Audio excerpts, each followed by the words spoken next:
Anti depressants और antipsychotics are not addictive. जो हम डिप्रेशन या स्किज़ोफ्रेनिया या बाइपोलर के लिए यूज़ करते हैं वो एडिक्टिव नहीं है। Combination of therapy and medication is the best approach. Depression के क्लियर साइंस क्या हैं डॉक्टर अक्षता? कुछ करने का मन नहीं कर रहा है, मोटिवेशन बहुत लो होती है। जनरली ऐसे पेशेंट्स आपको दोनों बताएंगे, या तो बहुत ज़्यादा सो रहे हैं या तो वो उनको नींद नहीं आ रही है। जो डोपामिन आपके नॉर्मल लेवल्स में रहता है तो it helps with. What is borderline personality disorder? So borderline personality disorder में जो बाइपोलर डिसऑर्डर के पेशेंट्स हैं, क्या वो मैनिपुलेटिव हो सकते हैं? ब्रेन में केमिकल्स न्यूरोट्रांसमीटर्स होते हैं। तो डिप्रेशन और एंजाइटी के neurotransmitters are the same, even the circuit of the brain that is involve वो सारे सेम हैं। I have seen a patient जो फ्रिज में खाना स्टोर करते रहते थे, खराब हुआ खाना भी खाएंगे लेकिन they will not throw it away. वो उनके इलनेस का एक पार्ट है। स्किज़ोफ्रेनिया में उनको वहम और शक होता है। उनको ऐसे लगता है कि कोई मेरा पीछा कर रहा है, मेरे बारे में बात करे, मेरे बारे में लिख रहे हैं।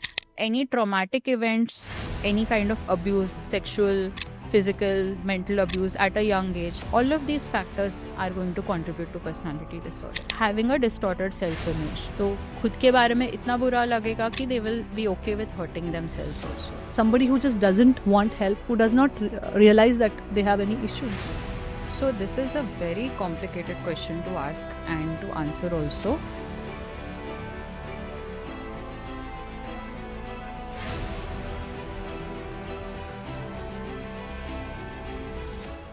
नमस्ते, the journey within podcast में आपका स्वागत है, मेरे यानी शोभा राणा के साथ। मैं एक इमोशनल इंटेलिजेंस और माइंडसेट कोच हूँ और साथ ही इस पॉडकास्ट की होस्ट और क्रिएटर भी हूँ। The journey within podcast का एम है कि आपको आपकी बेस्ट लाइफ, आपकी ड्रीम लाइफ डिज़ाइन करने में मदद करे। और ये हम करते हैं by taking the journey with in, अपने अंदर की तरफ लौट आने से, खुद के इनर वर्ल्ड को बेहतर समझने से। हम अपनी thoughts, feelings, emotions, life events को कैसे देखते हैं, कैसे समझ बनाते हैं, कैसे पर्सपेक्टिव बनाते हैं, उसकी गहरी समझ पैदा करने से। क्योंकि जब हम ये समझ पाते हैं तो हमें ये बहुत डीपली समझ आता है कि हम लाइफ में आज कहाँ हैं। और जब अपने आज की एक गहरी समझ होती है तो जहाँ जाना है, जो ड्रीम लाइफ, जो बेस्ट लाइफ क्रिएट करनी है, वहाँ तक जाने का कुछ रास्ता समझ आने लगता है। आज हम द जर्नी विद इन करने वाले हैं through the lens of psychiatry. अब साइकोसिस, mental health issues, mental health की कॉमन कंडीशंस जो होती हैं, उनको समझकर आज हम अपनी लाइफ को डीपली समझने की कोशिश करेंगे।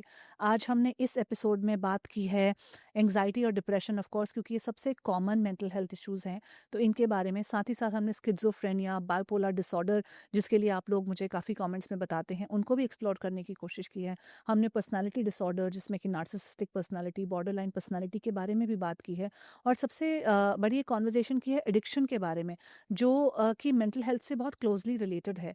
Mental health condition can lead to addiction, and अगर आप एडिक्शन करते हैं, आप कोई सब्सटेंस अब्यूज करते हैं, तो they can also lead to mental health issues. इसका जो कनेक्शन है उसको आज हमने इन डेप्थ इवॉल्व किया है इस कॉन्वर्जेशन में, तो इसे एंड तक ज़रूर देखिएगा। ये कॉन्वर्जेशन आपको आपकी खुद की मेंटल हेल्थ को अच्छा करने के लिए तो मदद करेगी ही, लेकिन साथ ही साथ अगर आपके आसपास कुछ ऐसे लोग हैं जिनको आप देख रहे हैं जो स्ट्रगल कर रहे हैं, या आपके फैमिली मेम्बर्स हैं, फ्रेंड्स हैं, आपको लगता है ये कॉन्वर्जेशन उनकी हेल्प करेगा, तो इसे ज़रूर उनके साथ शेयर कीजिएगा। इस एपिसोड को एंड तक ज़रूर देखिएगा। आज हमारे साथ हैं डॉक्टर अक्षता भट्ट, जो कि एक साइकियाट्रिस्ट हैं, पिछले 10 सालों से मुंबई में प्रैक्टिस कर रही हैं और मेंटल हेल्थ को लेकर बहुत पैशनेट हैं। आज इनके साथ बहुत सारे different aspects of mental health, साथ ही साथ जो साइकियाट्री के स्पेस में डिजीज़ेस हैं, जो कंडीशंस हैं, उनके बारे में डीप डाइव करने की कोशिश करेंगे। और ये एपिसोड एक बहुत ही एनरिचिंग एपिसोड होने वाला है आप सभी के लिए, तो इसे एंड तक ज़रूर देखिएगा। एंड चैनल को सपोर्ट कीजिए, सब्सक्राइब कीजिए, बेल आइकन प्रेस कीजिए ताकि आपके पास हमारे अपडेट्स आते रहें। लाइक, कमेंट और शेयर कीजिए ताकि ये कॉन्वर्जेशन और भी लोगों तक पहुंचकर उनका फ़ायदा कर सके। And now let's get into today's episode and meet doctor Akshata Bhatt on the journey within podcast.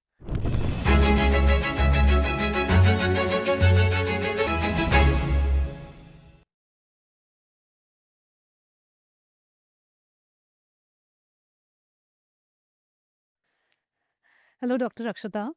Hello, नमस्ते। नमस्ते।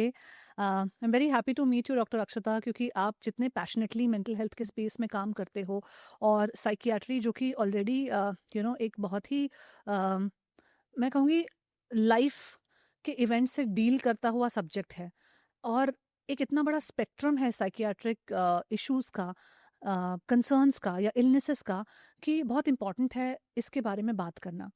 तो सबसे पहले तो कॉमन इश्यूज जो हैं साइकियाट्री के, जो मुझे बहुत कमेंट्स भी आते हैं, जहाँ से लोगों को पता चलता है कि उनके साथ कुछ गलत है या उनको कुछ गलत फील हो रहा है। सबसे कॉमन है एंग्जाइटी।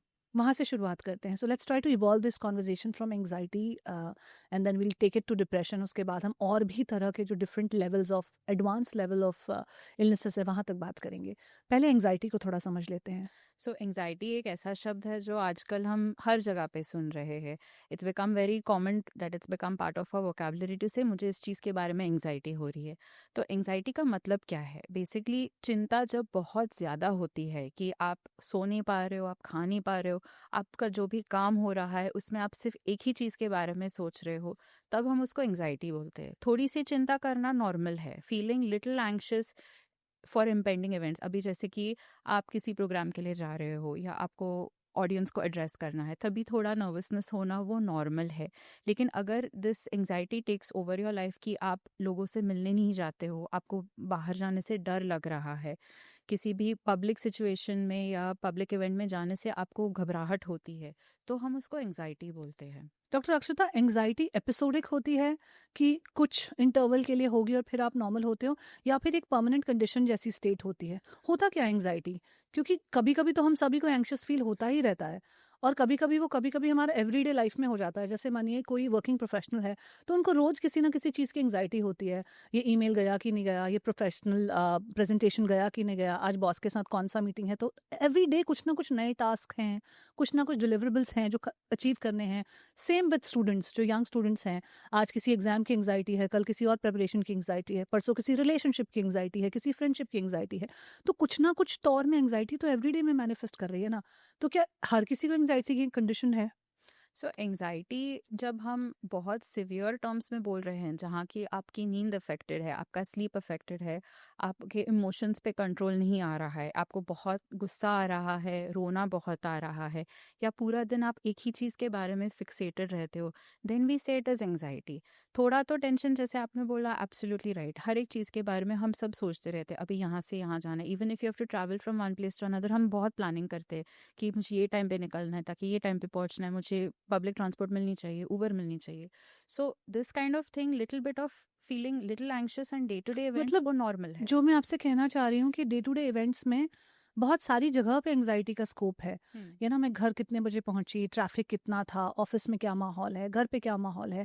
तो अगर हम इतनी ज़्यादा चीज़ों के लिए चाहे छोटी छोटी एंग्जाइटी ले रहे हैं, तो क्या कहीं ना कहीं हम प्रोन होते जा रहे हैं एंग्शियस बनने के, एक एंग्शियस पर्सनैलिटी बनने के?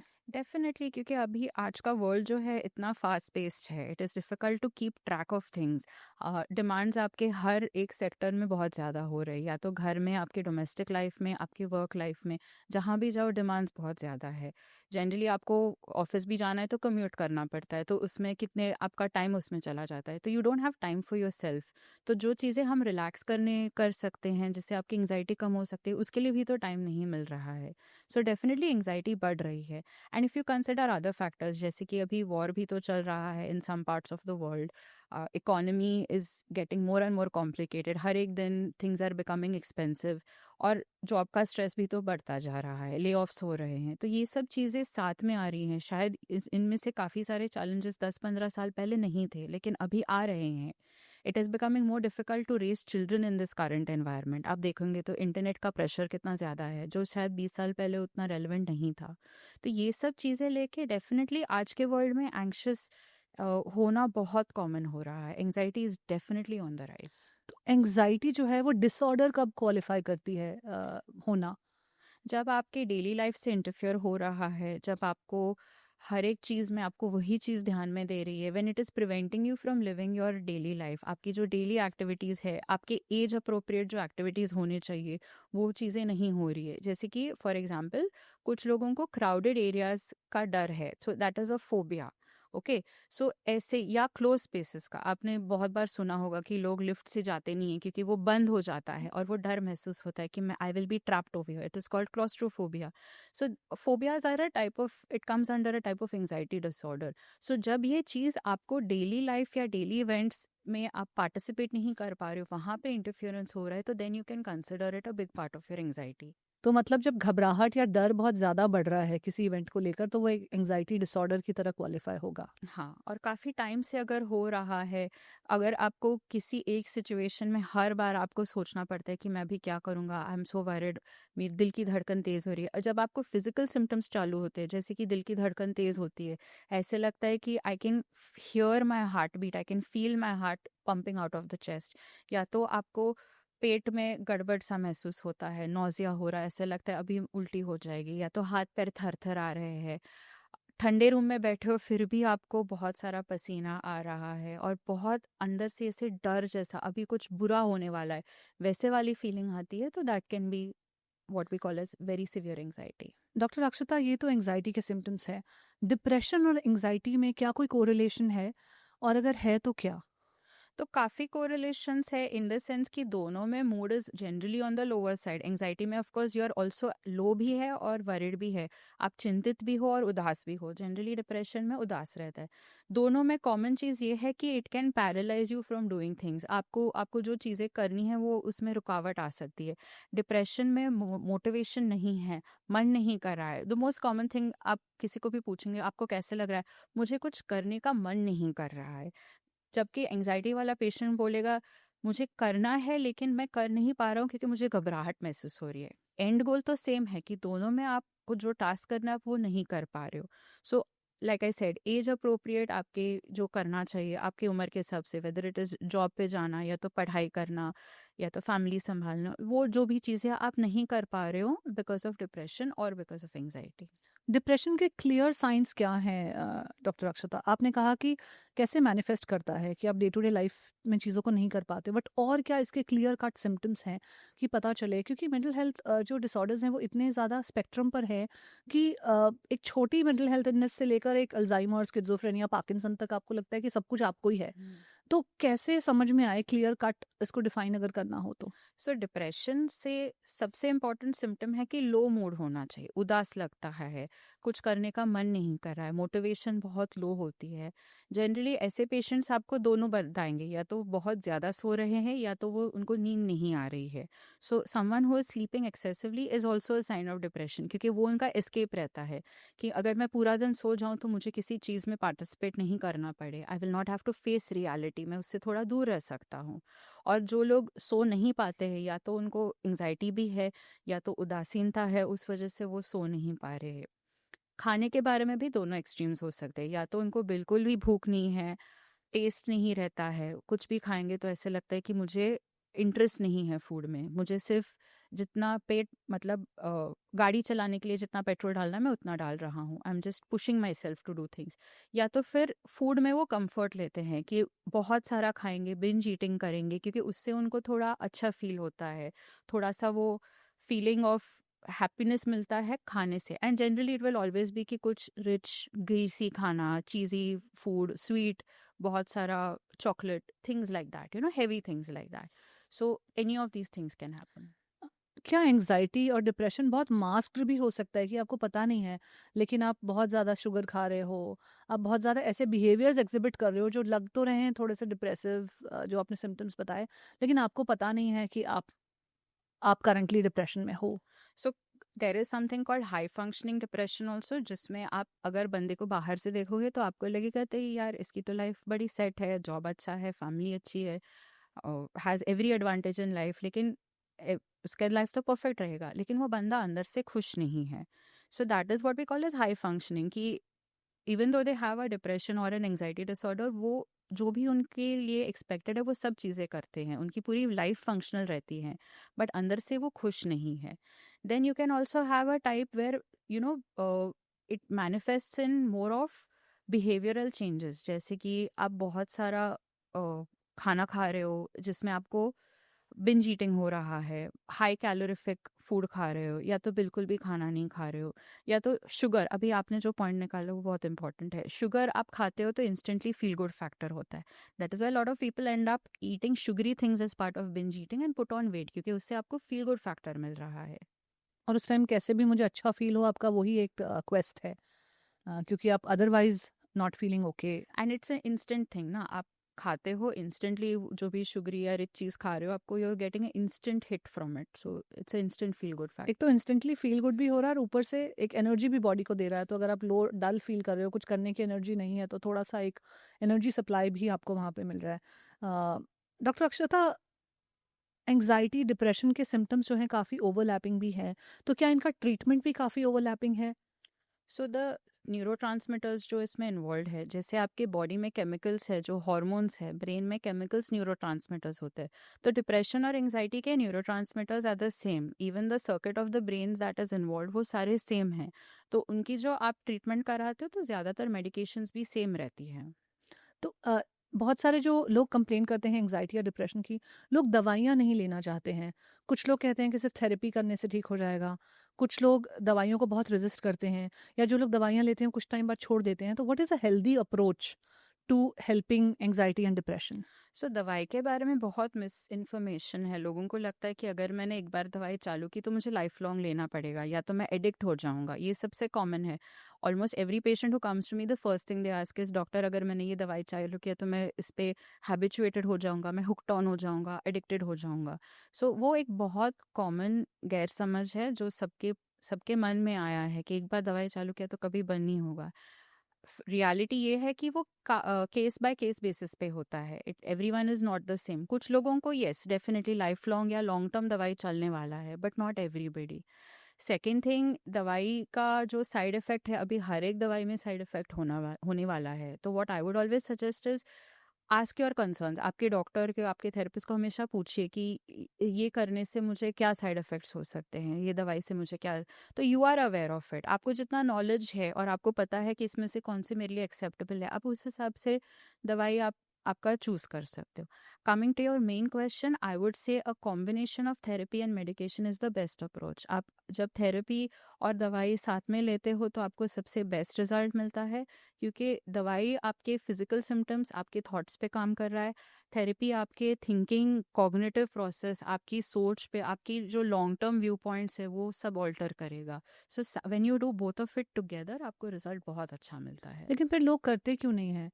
थेरेपी कुछ लोग लेते हैं, वो लोग दवाई नहीं लेना चाहते हैं। इनफैक्ट कई थेरेपिस्ट भी ऐसे हैं जो ये बताते हैं कि थेरेपी से ठीक हो जाएगा।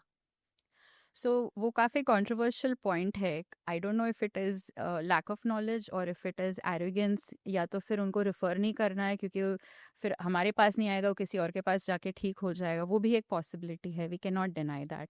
And I have seen this point कि आप थेरेपी वालों के पास जाओगे तो बोलेंगे दवाई से आपको साइड इफेक्ट हो जाएगा, आप हुक्ड हो जाओगे। आप डॉक्टर के पास जाओगे, बोलेंगे थेरेपी की क्या ज़रूरत है, दवाई से तुम ठीक हो जाओगे।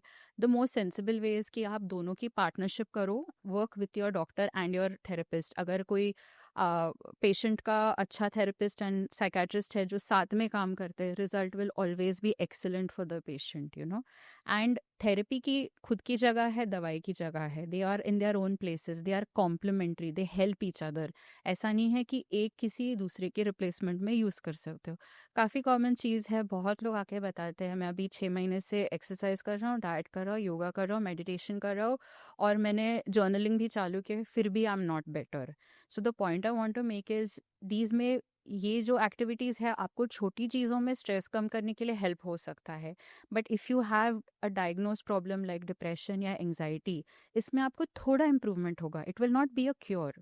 सो उसके लिए आपको शायद दवाई और थेरेपी की ज़रूरत पड़ने ही वाली है। और जो डर रहता है लोगों को दवाई के बारे में या डॉक्टर के पास जाने के, या अगर मैं वहाँ गया और किसी ने मुझे पहचाना तो फिर क्या, you know, that again very common thing कि बाकी लोगों को पता नहीं होना चाहिए कि I am going for therapy या मैं साइकेट्रिस्ट के पास जा रहा हूँ। तो वो स्टिग्मा भी रहता है। तो जब तक हम ये चीज़ें नहीं निकालेंगे आउट ऑफ द इक्वेशन, तब तक लोग भी हेजिटेट करेंगे हेल्प लेने के लिए। तो बेसिकली आप जो कह रहे हो कि लाइफस्टाइल चेंजेस जो हैं, उनसे थोड़ा बहुत इम्प्रूवमेंट तो मिल सकता है, लेकिन वो क्योर नहीं हो सकता है।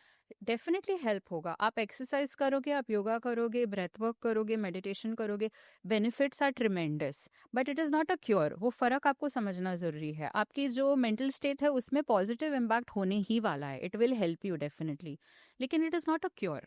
बट क्या लाइफस्टाइल चेंजेस करने से हम डिप्रेशन को मैनेज कर सकते हैं? Definitely studies have shown repeatedly कि जो लोग एक्सरसाइज करते हैं उनका मूड अच्छा रहता है. It tends to be better than people who don't exercise. आप जब एक्सरसाइज करते हो आपकी बॉडी में अच्छे केमिकल्स रिलीज होते हैं जिनको एंडोर्फिन्स बोलते हैं. उनसे क्या होता है कि आपको आपकी एनर्जी लेवल्स बढ़ती है, आपका मूड अच्छा रहता है और आपकी पेन की थ्रेशोल्ड भी बढ़ जाती है with time. So it makes you a stronger person physically and emotionally. So definitely exercise should be incorporated. Dietary changes भी अभी एक सिंपल पॉइंट, आजकल हमने सबने सुना है कि प्रोसेस्ड फूड खाने से कितना शरीर का नुकसान होता है. Okay, so even a simple switch कि आप थोड़ी थोड़ी चीज़ें, आप हेल्दी चीज़ें आपकी डाइट में डाल दो. Even if you can not change पूरा 100% नहीं चेंज कर सकते, एक दो चीज़ें यहाँ ऐड करो, पानी ज़्यादा पियो. These things will definitely help you. Doctor Akshata, ये जो दवाइयों की हम बात कर रहे हैं, आपने बताया कि ये आपके ब्रेन केमिकल्स के साथ काम करती हैं और न्यूरोट्रांसमीटर्स का जो फ्लो है उसको अल्टर करती हैं। तो दवाइयाँ तो एडिक्टिव होती ही हैं ना, तो लोग गलत तो नहीं है ये सोचने में कि दवाइयाँ एडिक्टेड होती हैं, या जो डिप्रेशन की दवाइयाँ हैं वो एडिक्टिव हैं इसलिए हमें नहीं लेना चाहिए? So I'll be very specific here. Antidepressants और antipsychotics are not addictive. जो हम डिप्रेशन या स्किज़ोफ्रेनिया या बाइपोलर के लिए यूज़ करते हैं वो एडिक्टिव नहीं है. लेकिन जो हम बेंजोडाइज़ेपिन्स बोलते हैं, जो कॉमन तरीके से सब लोग स्लीपिंग पिल्स बोलते हैं, उसमें हैबिट फॉर्मिंग का रिस्क काफ़ी है. Okay, so which is why we always advise कि जब हम प्रिस्क्राइब भी करेंगे तो थोड़े टाइम के लिए करेंगे till the sleep cycle is restored. वो परमानेंटली नहीं चालू रखना है और वो बिना प्रिस्क्रिप्शन के नहीं मिलना चाहिए. That is generally the case. Now getting addicted to sleeping pills वो एक अलग सिनारियो है. बट स्लीपिंग पिल्स तो बिना प्रिस्क्रिप्शन के भी मार्केट में मिल जाती हैं. Exactly, but it's not supposed to be available without a prescription. It should be a stamped, signed prescription, valid, तो ही मिलना चाहिए. लेकिन अब आपको पता है ना कैसे हैं चीज़. तो फिर हमारी कंट्री में क्या लॉज इतने स्ट्रांग नहीं है, या प्रॉब्लम किस एंड पर है? क्यों ऐसे sleeping pills over the counter आपको मिल जाती हैं, आप केमिस्ट के पास जाके ले सकते हैं? सो आप बिलीव नहीं कर पाओगे लेकिन आई have heard the wildest stories from my patients. क्योंकि फॉर एग्जाम्पल कोई भी अभी ओवरडोज ले लेता है और आईसीयू में चला जाता है तो we get a reference to see such a patient. One of the questions मैं जनरली पूछती हूँ कि आपको ये दवाई मिले कहाँ से, क्योंकि जनरली प्रिस्क्रिप्शन के बिना नहीं मिलना चाहिए. आई have heard everything from chemist मेरा दोस्त है, कि मेरा रिश्तेदार है, या तो मैं खुद केमिस्ट की दुकान में काम कर रहा था और मैंने वो खरीद लिए, या तो फिर हमारे पहचान का है, हम 30 साल से वहीं से ले रहे हैं, या तो फिर went to a different area and showed an old prescription और मिल गया. मतलब I have heard every possible scenario there is. So what I am trying to say is इसमें रेगुलेशन होना चाहिए, because any medication to be given without a prescription risky है. अगर overdose हुआ, अगर साइड इफेक्ट्स हुए तो. And something like sleeping pills और बेंजोडाइजेपिन्स, यस, एडिक्शन का रिस्क सिग्निफिकेंट है. आपने स्किज़ोफ्रेनिया, बाइपोलर डिसऑर्डर की भी बात की कि उनके जो मेडिसिन्स होते हैं वो इतने एडिक्टिव नहीं होते हैं। सबसे पहले तो थोड़ा स्किज़ोफ्रेनिया को भी एक्सपैंड करते हैं, इस टॉपिक को, कि होता क्या है, ये कंडीशन क्या होती है। ऑफ लेट मुझे ये टर्म 2-3 जगह से सुनने को मिली अपने सर्कल में, और काफ़ी फ्राइटनिंग था, काफ़ी स्कैरी था मेरे लिए जानना कि इस तरह की चीज़ें भी होती हैं। तो आप बताइए स्किज़ोफ्रेनिया होता क्या है? क्या सिम्पटम्स होते हैं? सो स्किज़ोफ्रेनिया में the person who is affected by it, उनको वहम और शक होता है. उनको ऐसे लगता है कि कोई मेरा पीछा कर रहा है, मेरे बारे में बात कर रहे हैं, मेरे बारे में लिख रहे हैं. अभी पहले के ज़माने में इट यूज्ड टू बी कि मेरे बारे में न्यूज़पेपर या रेडियो पे बात कर रहे हैं. अभी नाउ इट इज़ कि लोग मेरे बारे में व्हाट्सएप स्टेटस डाल रहे हैं या तो फिर इंस्टाग्राम पे पोस्ट बना रहे हैं. So with technology these things have also changed with time. पहले था कि मेरे पे कोई नज़र रख रहा है, नाउ इट इज़ मेरे घर के अंदर कैमरा डाल के देख रहा है मुझे. तो उनको ये शक होता है कि कोई मेरे पे नज़र रख रहा है, मेरा फ़ोन हैक कर रहे हैं, मेरा पीछा कर रहे हैं, मेरे बारे में बुरा बोल रहे हैं. It can be any of these things. उसके अलावा कभी कभी उनको आवाज़ें सुनाई देती है. दे कैन हियर वॉइसेस, कोई उनको बता रहा है. Generally most of the time जो कंटेंट होता है वो ख़राब रहता है. मतलब उनको कोई बोल रहा है तुम खुद को जाके मार डालो, यू आर यूजलेस, तुम्हारा कोई काम नहीं है, तुम जाके मर जाओ, ऐसे कोई गलत हॉरिबल चीज़ें बोल रही है. I have never heard anybody saying कि कुछ अच्छा सुनते हैं. हमेशा it is something very bad, disturbing. हाँ. सो ये सबसे मोस्ट इम्पॉर्टेंट फीचर्स है कि आवाज़ें उनको सुनाई देती है, या तो उनको शक होता है या वहम होता है चीज़ों के बारे में. अदर देन दैट आप देखोगे कि उनकी लाइफ की पैटर्न डिसऑर्डर्ड हो जाती है. बहुत बार they will not take a bath, वो सेल्फ केयर मेंटेन नहीं होता है. कभी कभी they will collect garbage. I I have seen a patient जो फ्रिज में खाना स्टोर करते रहते थे. इवन टू द पॉइंट कि वो खराब हो जाए, लेकिन फेंकेंगे नहीं। खराब हुआ खाना भी खाएंगे, लेकिन they will not throw it away. वो उनके इलनेस का एक पार्ट है। या तो फिर डेज ऑन डेज नहाएंगे नहीं, वही कपड़े पहने हुए हैं, घर पूरा गंदगी से भरा हुआ है। ऐसा क्यों करते हैं वो लोग? सो that is part of disorder. मतलब वो उनका जो डिसऑर्डर्ड लिविंग रहता है, सेल्फ केयर नहीं है उनको, वो इनसाइट अवेयरनेस नहीं रहती है कि जैसे कि हम सोचते हैं ना, रोज सुबह उठो, ब्रश करो, नहा लो। अगर हम नहीं नहाएंगे तो फिर बॉडी डर्टी हो जाएगा, इन्फेक्शन हो जाएगा। They are not on that plane of existence, वो अलग ही लेवल पे है। तो उनको ये चीज़ समझ में नहीं आ रही है कि मुझे ये सब करना है। Commonly you will also see कि कभी कभी बहुत दिन वो खाएंगे भी नहीं, या तो फिर बोलेंगे मेरे खाने में कुछ डाला है इसलिए मैं नहीं खा रहा हूँ। So things like that. तो ये एक बहुत यंग एज पे भी हो सकता है?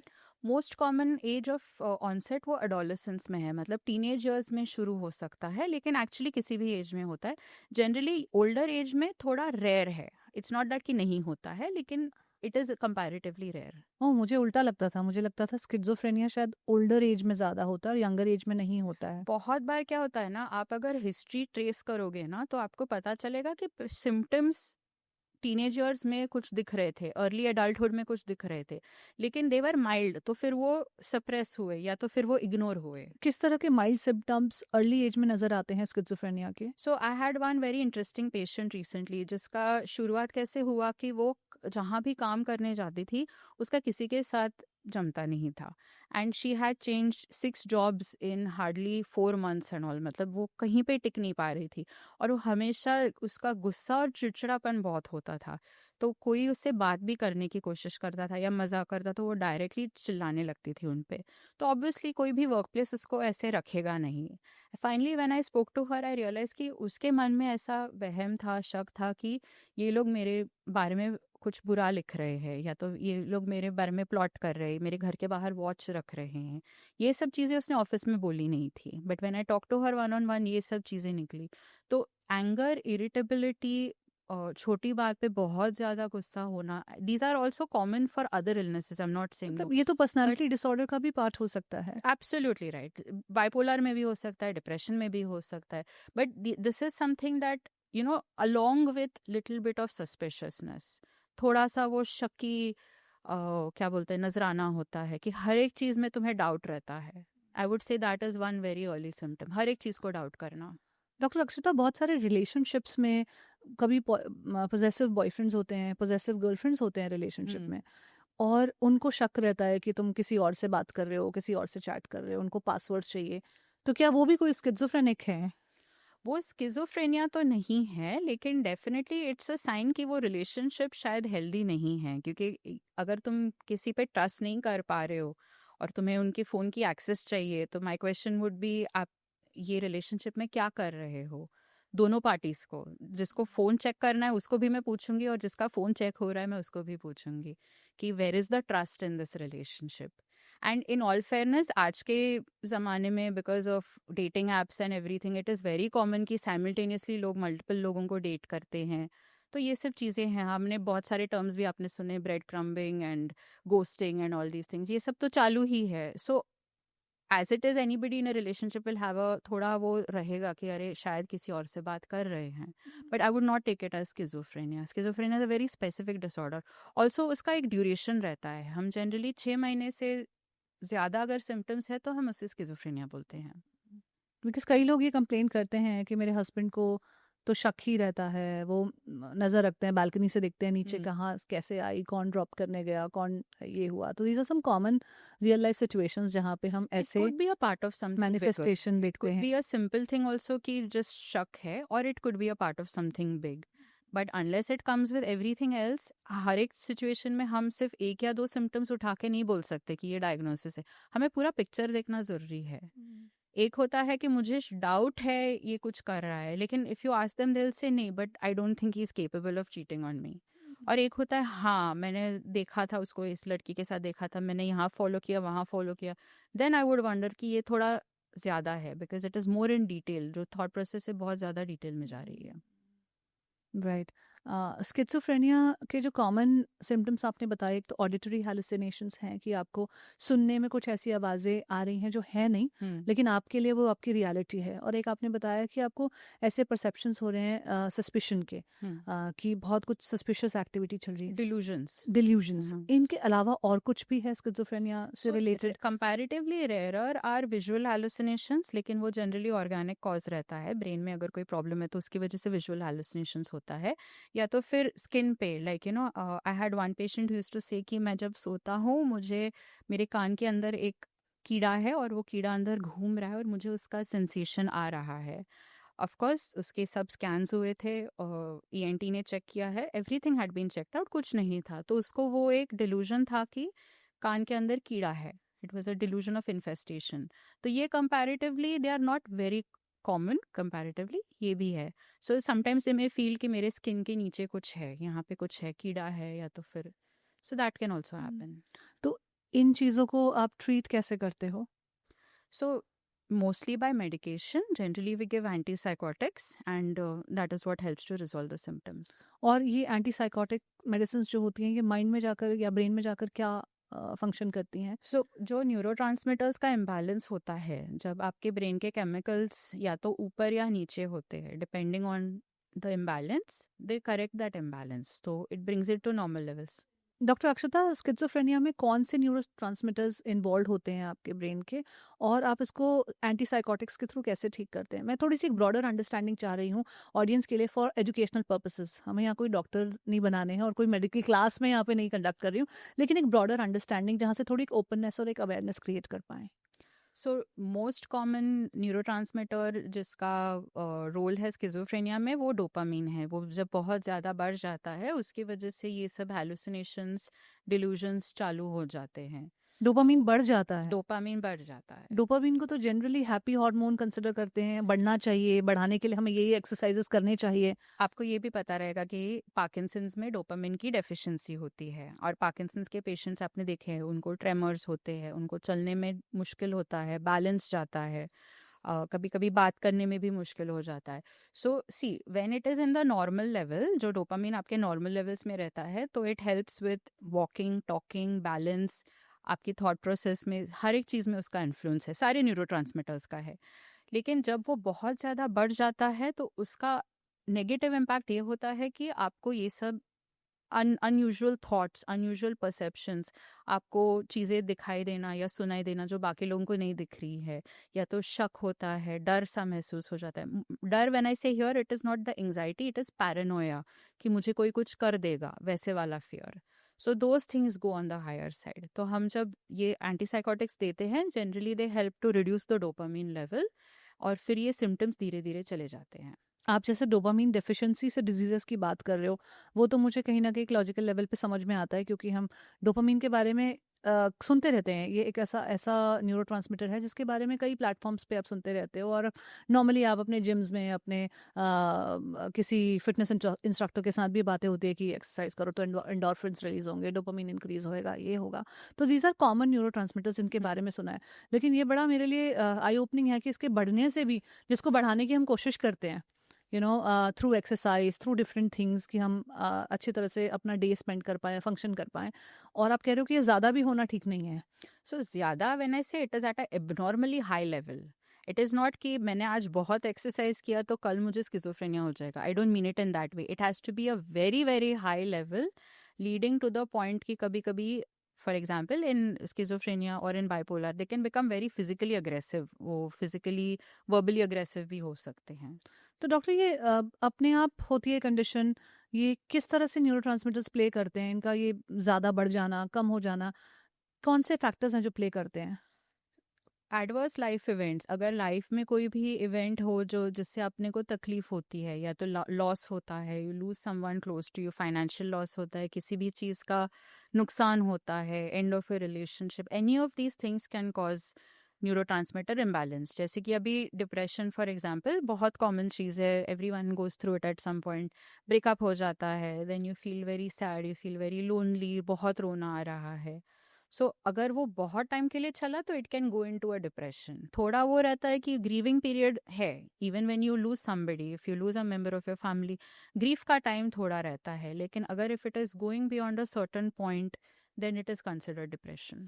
तो जो आप ये चीज़ें बता रहे हो, इसको सुनने के बाद जो व्यूअर इस एपिसोड को देख रहा है या सुन रहा है, वो अपनी लाइफ में उसके हाथ में क्या चेंजेस हैं? व्हाट कैन दे डू कि वो इस पीरियड को ज़्यादा स्ट्रेच ना करें, या फिर वो एक इस अंडरस्टैंडिंग से उनका क्या फ़ायदा होगा?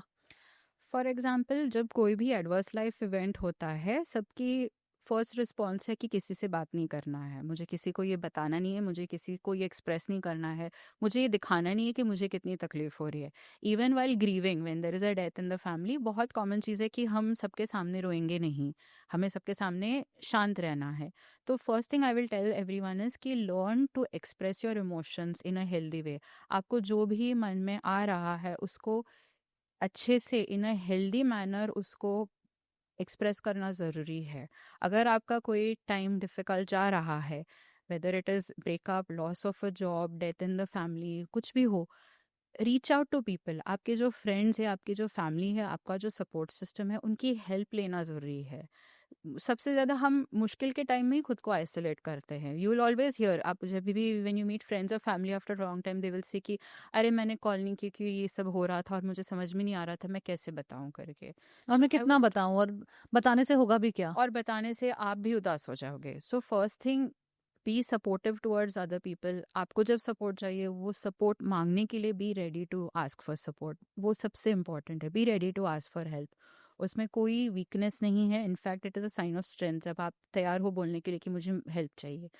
Other than that, I would also suggest getting professional help. अगर आपको सपोर्ट सिस्टम से उतना नहीं मिल रहा है, या तो फिर आपको पता है कि ये अभी थोड़ा ज़्यादा हो रहा है, take professional help. Go to a good mental health expert. Talk to them. आपकी जो प्रॉब्लम्स है वो आपको थोड़ा उसके बारे में इंसाइट देंगे, आपको सोल्यूशंस देंगे. It will help you. तो बेसिकली जब हम ये कोपिंग स्ट्रैटेजी नहीं बनाते हैं, या फिर हम उन लोगों पे लीन नहीं करते हैं जो हमारे फ्रेंड्स और सपोर्ट सिस्टम का पार्ट है, या कोई हेल्प नहीं सीक आउट करते हैं, या कोई भी तरीका ऐसा फाइंड आउट नहीं करते हैं अपने उस ग्रीफ को, अपने उस इंटेंस सैडनेस को डिसॉल्व करने का, तो आप कह रहे हो कि वो धीरे धीरे आपके ब्रेन केमिकल्स को चेंज कर सकता है? डेफिनेटली कोई भी स्ट्रेसफुल इवेंट आपके ब्रेन केमिकल्स को ऑल्टर कर सकती है, जिसकी वजह से we end up with stress, anxiety, depression, all of these things. और ये जो ब्रेन केमिकल का चेंज हो जाता है, ऑल्टरेशन हो जाता है, क्या ये परमानेंट स्टेट बन जाती है? सो अगर लॉन्ग टर्म वो स्ट्रेसर भी लॉन्ग टर्म इवेंट है, अगर वो कंटिन्यूस स्ट्रेसर है, तो yes it can become a very long term event for the patient also. लेकिन जनरली दवाइयों से इसमें बहुत फ़र्क हो जाता है. Of course there is a small percentage of people जिनको लॉन्ग टर्म या लाइफ लॉन्ग दवाई की भी ज़रूरत पड़ती है. सो इट ऑल्सो डिपेंड्स कि वो इवेंट का सिवियरिटी कितना था या उसका इम्पैक्ट कितना था. तो जो एंटी साइकोटिक्स मेडिसिन हैं, एंटी डिप्रेसेंट्स हैं, एंटी एंग्जाइटी मेडिसिन हैं, इनके क्या साइड इफ़ेक्ट्स हैं जिससे लोग इतना डरते हैं? So most commonly I have heard about कि मुझे आदत हो जाएगी या तो मैं एडिक्ट हो जाऊंगा. वो पर सबसे उससे क्या कॉमन फ़र्क पड़ता है? मिसकंसेप्शन है. आदत तो होती नहीं है. पहला पॉइंट ये है, आपको जब तक ज़रूरत है दवाई की, आपको तब तक लेना पड़ेगा. बहुत बार हमने देखा है कि अगर दवाई कम करे या बंद करे तो सिम्टम्स वापस आ जाते हैं. इसका मतलब है कि आपका ट्रीटमेंट कंप्लीट हुआ नहीं है. जैसे कि अभी diabetes, see as a psychiatrist हमारे लिए वो डायबिटीज़ या ब्लड प्रेशर से अलग नहीं है. इट इज़ लाइक आपको ब्लड प्रेशर है, ठीक है, आपको रोज़ 1 या 2 गोली लेना पड़ेगा, शायद लाइफ लॉन्ग लेना पड़ेगा. It's the same with psychiatry. It's just that कि लोगों ने उसको इतना ये बना दिया है कि ये तुम्हारा विल पावर है, या ये तुम्हारी इंटेलिजेंस का इशू है, या तुम कोप अप नहीं कर पा रहे हो, you don't have strength of character. People drag all this into it. लेकिन क्या कुछ ऐसे साइड इफ़ेक्ट्स होते हैं जो सच में इतने हार्मफुल हैं, जिस वजह से लोग थोड़ा ज़्यादा घबराते हैं इन वाली मेडिसिन से? मैं ये इसलिए पूछ रही हूँ क्योंकि आदत हो जाने में फ़र्क क्या पड़ता है? अगर आपको कोई साइड इफ़ेक्ट नहीं आ रहा है और वो चीज़ की आपकी बॉडी को आदत भी है और आपकी बॉडी को हेल्प कर रही है, तो what is the problem there?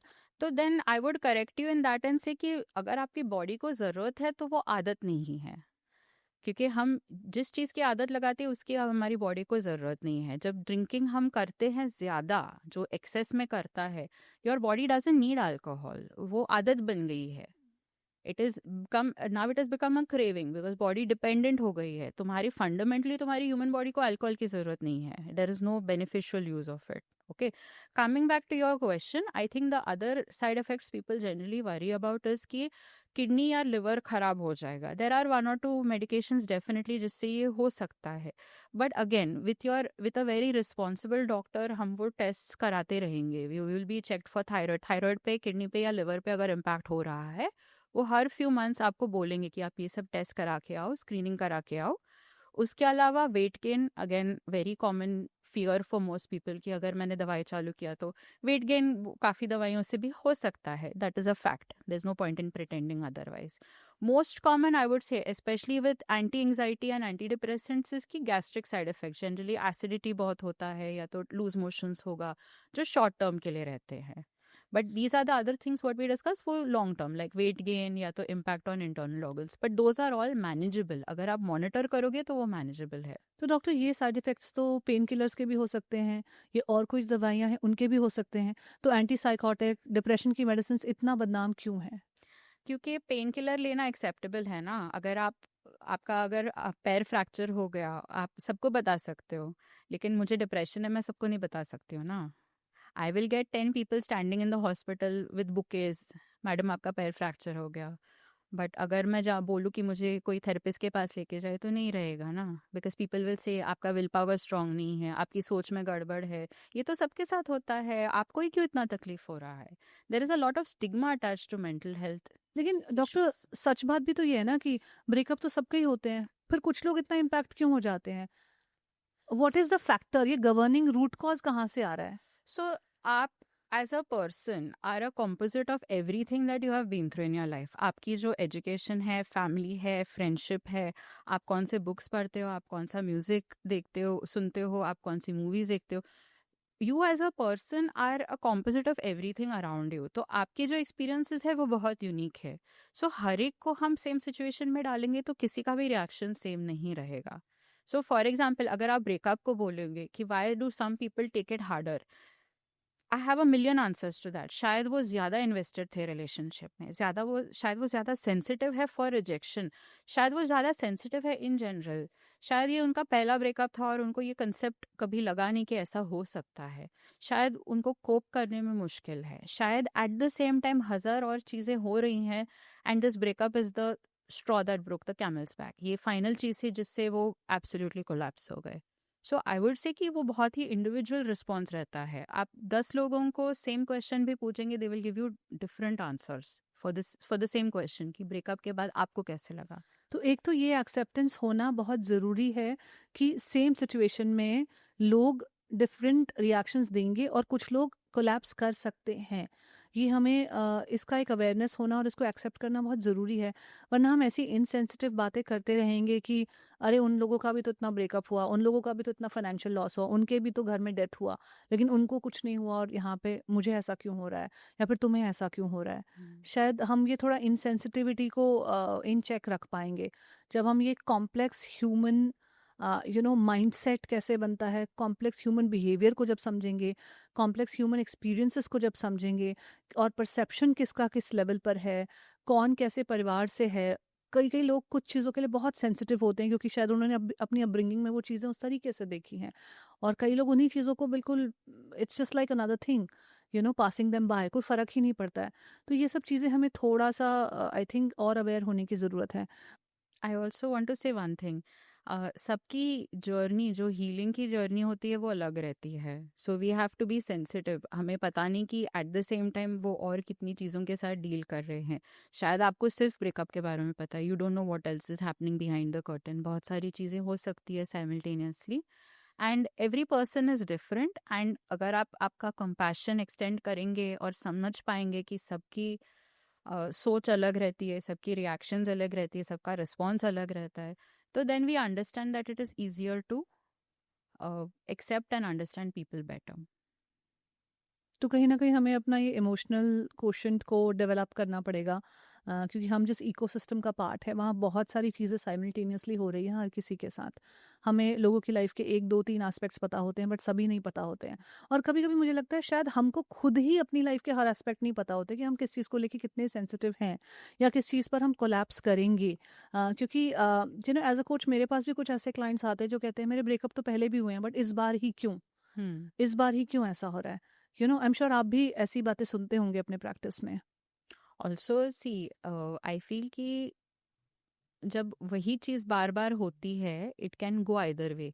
या तो आप उसके लिए ज़्यादा सेंसिटिव हो सकते हो कि हर एक लॉस से आपको ज़्यादा तकलीफ हो रही है, या आपको आदत हो जाती है कि ये हो चुका है तो I can cope. But it also depends कि आप हर बार कितना इन्वेस्टेड थे उस सिचुएशन में। मे बी प्रीवियस रिलेशनशिप जब ब्रेकअप हुआ you are not that invested, that is why it is not bothering you that time. लेकिन इस बार आप बहुत ज़्यादा एक्सपेक्टेशन या बहुत ज़्यादा इमोशनल इन्वेस्टमेंट के साथ आए थे, इसलिए ज़्यादा डिफिकल्ट है। आई वुड ऑल्सो से कि एवरी सिचुएशन यूनिक है, तो कंपेयर करना भी जायज़ नहीं है। नहीं, लोगों को कई बार ये लगता है कि मुझे तो आता है इससे कोप करना, मैंने हम्म किया हुआ है पास्ट में भी, पर अभी क्यों नहीं हो रहा? और ये चीज़ें बहुत कॉमन लाइफ इवेंट्स के लिए बोलते हैं, जैसे ब्रेकअप इज़ वन एग्जांपल। दूसरा एग्जांपल हो सकता है कि मैंने तो पास्ट में भी कितनी बार वेट लूज़ किया है, इस बार क्यों नहीं हो रहा है? हम्म मैंने तो पास्ट में भी इस सिचुएशन से डील किया है, या जॉब में बॉस के साथ झगड़ा हुआ है, इस बार क्यों ये मेरे ऊपर इतना हावी हो रहा है? मुझे क्यों समझ में नहीं आ रहा है? तो मैं आपसे जो क्वेश्चन लीड करना चाह रही हूँ वो ये है कि हम अपनी इमोशनल सेंसिटिविटी को बैलेंस में कैसे रखें? जैसे आपने कहा कि कभी-कभी आप इतने सेंसिटिव हो जाओगे, और कभी-कभी आप इतने इनसेंसिटिव हो जाओगे कि अब ब्रेकअप हो रहा है, कुछ भी हो रहा है, मुझे फ़र्क नहीं पड़ता, क्योंकि मैं पिछले 4 ब्रेकअप्स में रो चुकी हूँ जितना मुझे रोना है। एक रिलेशनशिप को जितना ग्रीव करना होता है मैंने वो कर लिया, और अब मुझे नहीं फ़र्क पड़ता, it's a part of life, हो गया, चलो move on to the next. या तो इनसेंसिटिविटी आ रही है, या तो और हाइपर सेंसिटिविटी आ रही है कि आप बहुत छोटी-छोटी चीज़ों में डर रहे हो कि लास्ट टाइम भी ये हुआ था, तो मुझे ये नहीं करना है, या मेरे साथ ये नहीं हो रहा है, इसका साइन ये तो नहीं, ये रेड फ्लैग तो नहीं, ये ग्रीन फ्लैग तो नहीं। तो ये जो डिसबैलेंस है इसको हम सेंटर में मीडियम लेवल पर कैसे लेकर आएँ, ऑप्टिमल लेवल पर जहाँ पे इमोशनल सेंसिटिविटी मेरी बैलेंस्ड है? तो काफ़ी कॉम्प्लिकेटेड क्वेश्चन है। अगर मैं ब्रीफली बोलूँ तो cognitively you have to understand कि बैलेंस हर एक सिचुएशन में रखना ज़रूरी है। आप किसी भी चीज़ को आपकी लाइफ को टेक ओवर नहीं करने दे सकते हो, या तो आपका करियर हो या आपका पर्सनल लाइफ हो। It can not be the sole focus of your life. आपको ऐसे सोचना है जैसे कि एक जगलर मल्टीपल बॉल्स लेके जगल करता रहता है, at the same time there are some in the air some in his hand. ये जगल करना ज़रूरी है। आप अगर किसी भी पॉइंट पे रुक जाओगे और किसी एक को पकड़ लोगे, इट मीन्स कि बाकी चीज़ें गिर जाएंगी। The point being no one aspect of your life should overtake the rest of it. So हर एक चीज़ को प्रायोरिटी होनी चाहिए, but in a balanced way, ताकि कोई एक चीज़ को इतना प्रायोरिटी दो कि अगर वो वर्कआउट नहीं हो तो आप बिल्कुल कोलैप्स हो जाओगे। डॉक्टर, मैं जो आपसे बात सुन रही हूँ, और ये जो आप बता रहे हो, ये एक बहुत कॉमन एडवाइस भी है। हम अपने घर हम्म पे सुनते हैं, अपने पेरेंट्स से सुनते हैं, अपने फ्रेंड्स से सुनते हैं। किसी से भी आप बात करोगे आपको यही बोलता है कि इतना इम्पैक्ट नहीं होना चाहिए, बैलेंस रखो, ऐसा सोचो। लेकिन जो ये इन्फॉर्मेशन है या जो आपकी नॉलेज है, ये मेरे लिए किसी काम की नहीं है अगर मैं उस स्टेट ऑफ माइंड में हूँ, राइट? हम्म ये मेरे लिए कोई ट्रांसफॉर्मेशन कॉज नहीं कर रही है। वरना हम कहते हैं एक दोस्त से बात कर लो, और बहुत लोग एक दोस्त से नहीं 4 दोस्तों से बात करते हैं, अपनी सिचुएशन डिस्क्राइब करते हैं, डिस्कस करते हैं, एंड सब कुछ होता है, लेकिन इवेंचुअली ट्रांसफॉर्मेशन नहीं होता है। तो फिर क्या ऐसा मैजिकल कहा जाए एक ऐसे इंसान को जो एक डिफिकल्ट मेंटल हेल्थ सिचुएशन से डील कर रहा है? कौन सी ऐसी सही बातें हैं जो बोली जाए जिसका जेन्युइनली कोई ट्रांसफॉर्मेशन उनकी लाइफ में क्रिएट हो पाएगा? So again here we are going down the whole magical transformation, वो तो मुश्किल है। I would tell them that you be realistic. Life में अप्स एंड डाउन्स होने वाले हैं, and there are going to be times which are very difficult, और इसलिए आपको रेजिलियंस बिल्ड करना ज़रूरी है, क्योंकि मुश्किल के टाइम में रेजिलियंस होना बहुत इंपॉर्टेंट है कि किसी भी सिचुएशन में आप उसको डील कर पाओ। Have your emotions. Nobody is saying कि रोना नहीं चाहिए, गुस्सा नहीं करना है, but you do it in a appropriate way. जो भी आप करोगे, तो रोना है तो गुस्सा होना है, करो, रिलीज योर इमोशंस। ऐसा तो नहीं है कि आपको हमेशा स्माइलिंग ही रहना है, हमेशा खुश ही रहना है, but find some way to deal with it. ये जो इमोशनल रेजिलियंस है, ये ऐसे लगता है कोई स्किल है जिसको सीखा जा सकता है। तो कौन से ऐसे फैक्टर्स हैं, या how to build emotional resilience? So again a very long answer to that. I will say in a simple way कि देर इज अ सेइंग कि हम ठोकर ठोकर खा के ही अकल आती है. So it's kind of like that. Generally going through adversity, कुछ लोगों को उससे रेजिलियंस मिलता है, कुछ लोग उससे कोलैप्स हो जाते हैं. So for people who become more resilient, the question would be what is different about them. हाँ, वो ऐसा क्या करते हैं, क्यों कुछ लोग रिजिलियंट बन जाते हैं? मैं तो कैसे बनूं? हाँ, तो एक उसमें है कि सेल्फ प्रिजर्वेशन बहुत इंपॉर्टेंट है. तुम्हें खुद के बारे में सोचना बहुत ज़रूरी है.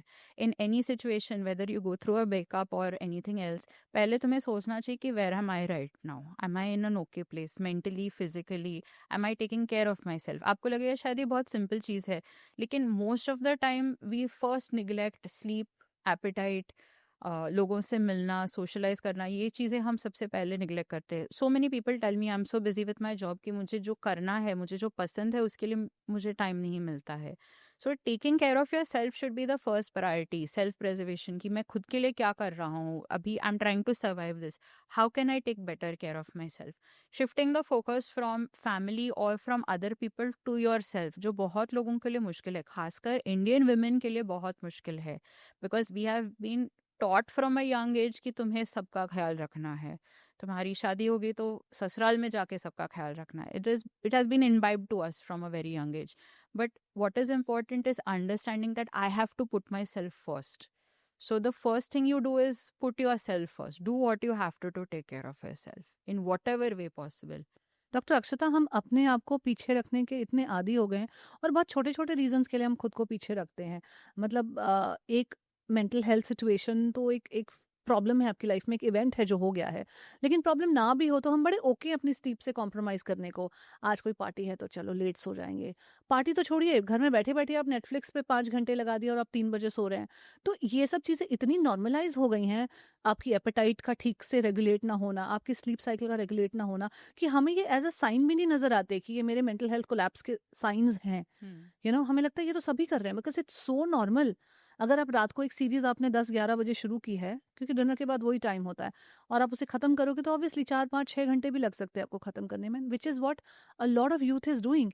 तो ये जो आप बोल रहे हो कि आपके साथ ये मेंटल हेल्थ कंडीशन हो गई है और आप डिप्रेस्ड हैं या फिर आप स्किज़ोफ्रेनिया है या फिर कुछ भी और कंडीशन है, तो आप अपनी स्लीप पे कॉम्प्रोमाइज़ मत कीजिए। बट ये स्लीप, खाना-पीना, एवरीडे गुड हैबिट्स तो हम ऐसे ताक पे रख के चलते हैं, इतने छोटे-छोटे रीज़न्स के लिए जो ज़रूरी भी नहीं है। कोई ज़रूरी नहीं है आपको नेटफ्लिक्स अभी देखना है, कोई ज़रूरी नहीं है आपको मूवी अभी ख़त्म करनी है, कोई ज़रूरी नहीं है आपको इतने सारे पार्टीज़ में जाना है या आपको अल्कोहल कंज़्यूम करना है। लेकिन हम उन सब चीज़ों के लिए इतने आसानी से कॉम्प्रोमाइज़ करते हैं कि जब सेल्फ प्रिजर्वेशन की बात आती है, तो हमें लगता है इसको करने से क्या होगा? How is this even important? ये तो मैं ऐसे ही आई तो can do with 4 hours of sleep. So how is this important? How is it going to change my और help me with my problem? ये इसका इतना इम्पैक्ट है नहीं मेरी लाइफ में। कहीं न कहीं हमें ये समझ आने लगा है।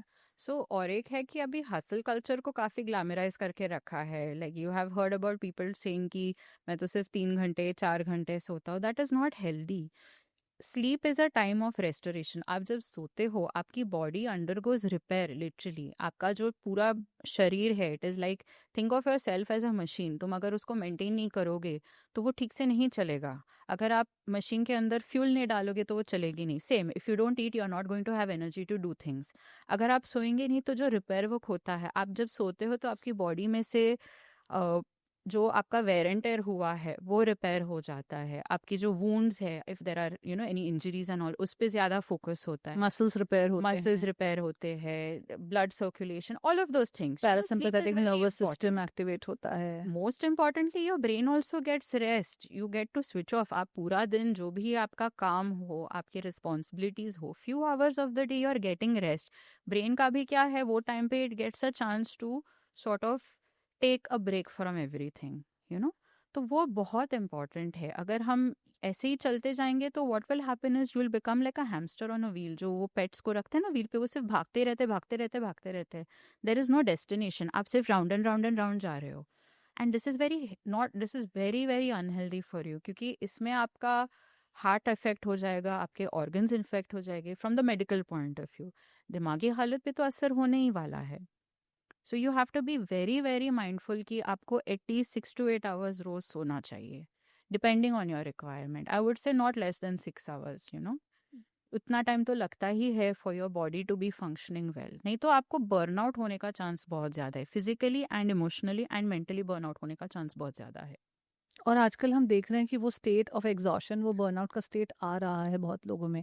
हम उसको डिफरेंट डिफरेंट तरीकों से कोप करने की कोशिश करते हैं जब तक हम कर पाते हैं, लेकिन इवेंचुअली एक वो स्टेज आ जाता है जब आपसे चीज़ें नहीं हो रही हैं, आपकी क्रिएटिविटी पूरी तरह से एग्जॉस्ट हो गई है, आप चीज़ों में अपने फुल पोटेंशियल को एक्सप्लोर नहीं कर पा रहे हो, और फुल पोटेंशियल क्या, आप बेयर मिनिमम भी नहीं कर पा रहे हो, that stage also comes.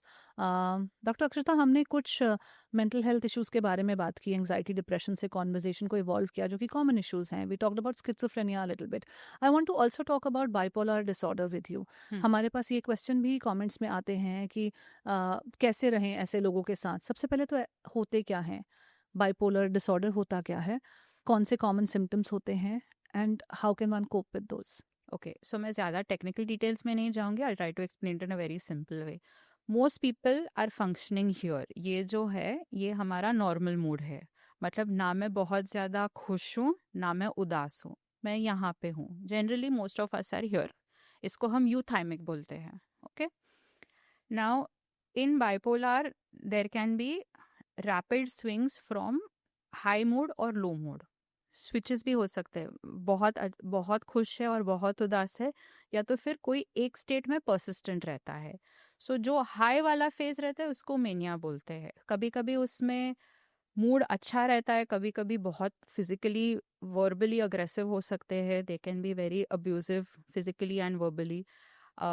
Manic phase में कभी कभी ये भी देखा है कि बहुत खर्चा करेंगे, बहुत कपड़े खरीदेंगे, या तो फिर they will spend money, like you know, literally I remember I had one patient वो ऐसे दुकान पे खड़े होके लोगों को पैसे बांटता था when he was in a manic phase. I had another patient जो multiple girls को pursue कर रहा था for marriage at the same time, so he was seeing multiple people, वो hypersexuality था, that was part of his manic phase. Then पैसे उड़ाना, बहुत ब्राइट कपड़े पहनना, पुअर जजमेंट, हर एक सिचुएशन में ऐसे लगता है कि मैं कुछ भी कर सकता हूँ, मुझे बहुत भारी लग रहा है, मैं कुछ भी कर सकता हूँ, I can become the one of my patients recently was telling me, मुझे तो जब मैं वो वाले फेज में जाता हूँ मुझे लगता है मैं तो सीएम बन सकता हूँ, you know, of the state. So unrealistically high expectations, delusion of grandeur, उसमें लगता है कि मैं बहुत स्पेशल हूँ, मैं तो बहुत ही अनयूजुअल चीज हूँ, there is nobody like me in this world. Princess syndrome जिसे बोलते हैं। प्रिंसेस सिंड्रोम अलग है, will come to that, it's very interesting. But here it is more of for a brief period of time they think कि मैं भगवान से भी ज्यादा हूँ, यू नो, पावरफुल हूँ, I am very powerful, all of those things. And when that other phase comes, which is the depressive phase, this is normal, this is high, this is depressive. Depressive phase में it becomes like any other depression where they feel that life is not worth living, कुछ रखा नहीं है life में, किसी चीज़ का मज़ा नहीं आ रहा है, मुझे कुछ करने का मन नहीं कर रहा है। So in bipolar typically the patient will experience both these phases। जब हम bipolar होते हैं उसके varieties भी है, कुछ इसमें सिर्फ वो elevated phase रहता है जिसको हम manic phase बोलते हैं, कुछ इसमें ये रहता है, but there is always the possibility of going from one two the other. Okay, so this is what happens in bipolar. तो ये तो आपने बताया कि ये दिखता कैसा है बाइपोलर उस इंडिविजुअल के लिए, अब ये उसकी लाइफ में कैसे प्ले आउट करता है, उसके रिलेशनशिप्स में कैसे प्ले आउट करता है, जो आसपास लोग रहते हैं उनके साथ क्या क्या सिचुएशंस होती हैं या वो कर सकते हैं? Okay, so very common thing I have seen, जो मैनिक फेज में जो लोग पैसा उड़ाते हैं तो they end up in debt. Okay, वो बहुत आप समझ सकते हो ना, अभी कोई लिटरली खड़ा होके पैसे बांट रहा है, एक पॉइंट के आगे ही डिड नॉट नो कितना पैसा मैंने कहाँ खर्च किया है, over spending, so financial loss हुआ। Then in any person who has over familiarity with other people, तो ऑब्वियसली उनके स्पाउसेस या फैमिली मेम्बर्स को अच्छा नहीं लगेगा कि तुम इतने सारे लोगों को मिल रहे हो या डेट कर रहे हो simultaneously at the same time, part of the manic phase. I am not talking about dating otherwise, I am talking specifically during the manic phase. खर्चा बहुत हुआ, then sometimes they will have poor judgement, तो कुछ भी करेंगे, कहीं जाके किसी के साथ कुछ भी बात करेंगे, they will wear absurd clothes, wear very revealing clothes, या तो फिर बहुत ब्राइट कपड़े पहनेंगे, behave in a very over familiar manner, उससे उनको एम्बैरसमेंट भी होगी, सोशल एम्बैरसमेंट, कि तुम ऐसे सबके सामने कर रहे हो। Also very common in a manic phase और इन बाइपोलर इन जनरल कि सब्सटेंस यूज बढ़ जाता है, so tendency to consume more alcohol और मोर ड्रग्स हो जाता है। तो अभी ऐसी सिचुएशन में ऑफकोर्स आप कोई भी अल्कोहल ड्रग्स करोगे तो आपके बॉडी आपके माइंड पे असर होने वाला है, and also you know social embarrassment होता है, फाइनेंशियल लॉस होगा, and it will lead to a bad name among people and things like that. Do they become more aggressive also? क्या वायलेंट हो जाते हैं? क्या घर में मारपीट करना शुरू कर देते हैं? ये तो बहुत कॉमन है, it can happen, they can be physically verbally abusive, मैंने पहले वो भी बोला था। तो उसमें कैसा है कि it can be as simple as चिल्लाना चालू किया, या तो फिर चीज़ें फेंक रहे हो, then it comes to hitting, बहुत मारपीट की है, कैन गेट वेरी बैड। तो बाइपोलर में ये सब कंडीशंस हो सकती है हो मैनिक फेज में। और डिप्रेसिव फेज में क्या हो सकता है? Depressive phase would be more like मतलब रिलेशनशिप में कैसे प्ले आउट करेगा? उनके आसपास जो लोग हैं वो क्या देखेंगे बिहेवियर? हाँ, so having a partner who is not interested in doing anything. तुम्हें क्या करना है? नहीं, मुझे कुछ नहीं करना है। आज मूवी देखने जाते हैं? नहीं, मेरा मन नहीं कर रहा है। फ्रेंड्स को मिलने जाते हैं? नहीं, मुझे कुछ नहीं करना है, मुझे किसी से बात नहीं करना है। सो ऑफ कोर्स अभी कोई इतना डिसइंटरेस्ट दिखा रहा है, if they are not aware कि this person has depression, they may feel कि this person is not interested in the relationship, उसको मेरे में इंटरेस्ट नहीं है, वो किसी से बात नहीं करते, वो अकेले रहते हैं, does not mix with people, किसी चीज़ में इंटरेस्ट दिखाते नहीं है, कुछ करने का मन नहीं करता है, कुछ अलग सा नहीं करते, काम पे नहीं जाते हैं। So of course people around them will also wonder ना, ये क्या हो रहा है, why are they not participating in to life. ये बिल्कुल डिप्रेशन जैसा है। तो इसमें और डिप्रेशन में फ़र्क क्या है फिर? कैसे आप बाइपोलर डायग्नोस करते हो और डिप्रेशन डायग्नोस करते हो? सो कोई भी पेशेंट जिसको डिप्रेशन है, you always have to keep a high index of suspicion की बाइपोलर में कन्वर्ट होने का चांस है, क्योंकि that is why you have to be very careful with what medication you give. क्योंकि हम जब पूछते हैं तो बहुत डिटेल हिस्ट्री पूछेंगे, it will not just be कि अभी उदास लग रहा है। आई विल ऑलवेज आस्क कि इसके अलावा मूड फ्लक्चुएशंस कभी हुए हैं क्या, बहुत ज़्यादा एंगर आउटबर्स्ट या बहुत ऐसे हाई वाली फीलिंग, दैट बस गुड क्या उनको फीलिंग। अवेयरनेस होती है? क्या उनको पता होता है कि मैं ऐसे बिहेव करता हूँ? जैसे आप मैनिक फेज की बात कर रहे हो, क्या उनको पता होता है कि मैं ज़्यादा खर्च कर रहा हूँ? During the manic phase they may not be able to पर टेल। बाद में उनको मेमोरी होती है हाँ, कि लेकिन मैंने आप ज़्यादा अगर पैसा किसी को खर्च किया? When you see the patient in the manic phase, from the way they are talking, they will have a very fast speech. Okay, आप कुछ भी, आप जो पॉइंट पूछेंगे वो छोड़ के बाकी सब बात करेंगे। They will, there is something called circumstantiality, they will talk about everything else and then come back to what you have asked. Okay, they will have a very fast speed of talking, they will keep jumping from one idea to another, then they will keep telling you अभी मुझे ऐसे करना है, अभी मुझे वैसे करना है। I remember this one young boy who came, he could not sit, वो तो सिर्फ क्लिनिक में घूम रहा था the entire time, and he kept telling me, I have such big plans, I'm going to set up an academy for students, and मैं ऐसे करने वाला हूँ, मैं इतना बड़ा बिल्डिंग खरीदने वाला हूँ, मेरे पास बहुत पैसा है। And when I spoke to the parents, he was very young, hardly 20-21, engineering का student है, and he had even printed out flyers कि ये मेरा academy है, मैं ऐसे करने वाला हूँ and everything. I just asked the parents that, what is the story behind this, and they said नहीं, ऐसे कुछ नहीं है, we don't have the resources to start something, he has not even finished his education yet. And then we realized that this is part of his manic symptoms. उसके अलावा he was also doing some activities which he did not realize they are illegal, like he was reselling event tickets which were not supposed to be sold. वो side business करके कर रहा था, उसको insight नहीं था कि जो मैं कर रहा हूँ वो गलत है। तो जो बाइपोलर के खुद पेशेंट्स होते हैं, उनको ऐसा ज़रूरी नहीं है कि अवेयरनेस हो कि उनको ये सिम्टम्स हैं या फिर उनके साथ ये कंडीशन है, right? A lot of them may not have the awareness, but sometimes कैसा है कि once they are out of that manic phase, once they realize what are the consequences, for but क्या वो example, रियलाइज कर पाते हैं वो consequences को? maybe if once the manic phase goes down, yes, it is possible. Abhi, for example, the financial thing that I said, I've had a lot of patients जिन्होंने ऐसे पैसा बहुत उड़ाया है, and once their manic phase wears off and they realize कि भाई अभी इतना नुकसान हुआ है, I have gone into debt because of it, तभी उनको रियलाइज होता है कि समथिंग इज रॉन्ग। देखो, फाइनेंशियल लॉस तो कुछ ऐसा है जिसमें आपका बहुत इंडिविजुअल रोल है और बहुत बाहर की दुनिया के साथ वर्क स्पेस या आपके काम से या उस चीज़ से कनेक्टेड है।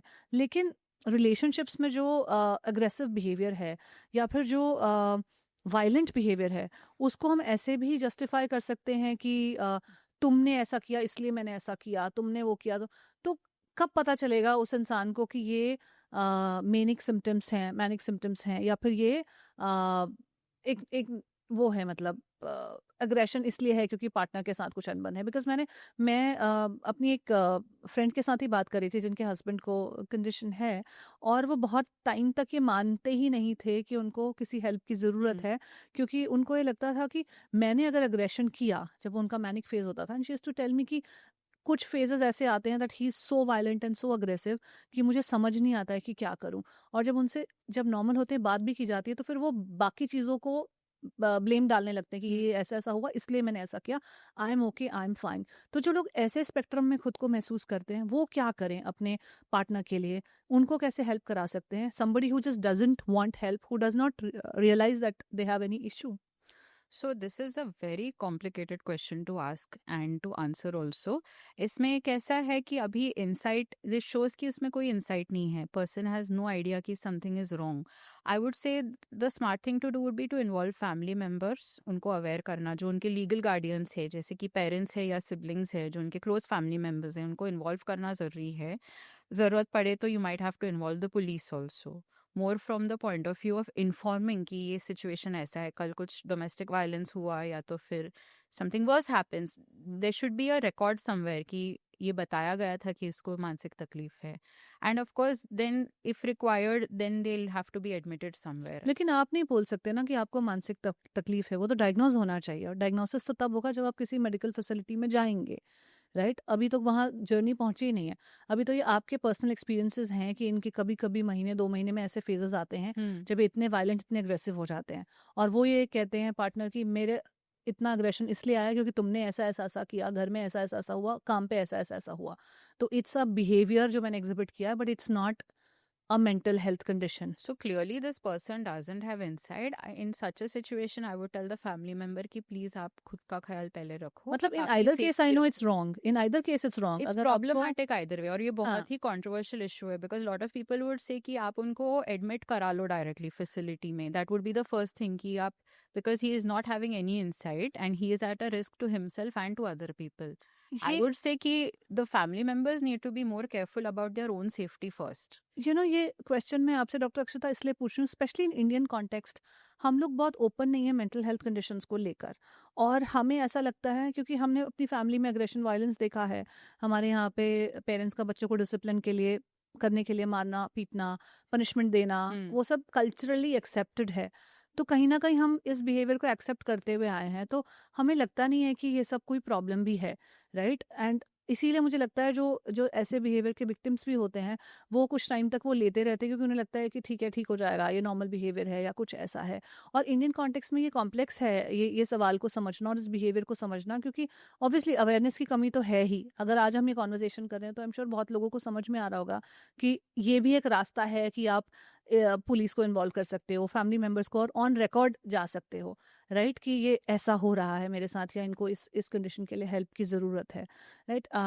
ये तो सॉरी बाइपोलर की हम बात कर रहे हैं। वो करना ज़रूरी है बिकॉज फैमिली मेम्बर्स को इन्वॉल्व होना ज़रूरी है, at least they should be aware कि ऐसा हो रहा है। जनरली आपने जैसे बोला वो बहुत एक्यूरेट है कि इंडियन मेंटालिटी कैसा है, घर की चीज़ें घर के अंदर रखो, बाहर मत बताओ। हमारे घर के अंदर जो हो रहा है बाहर पता नहीं होना चाहिए, but this is going beyond that ना।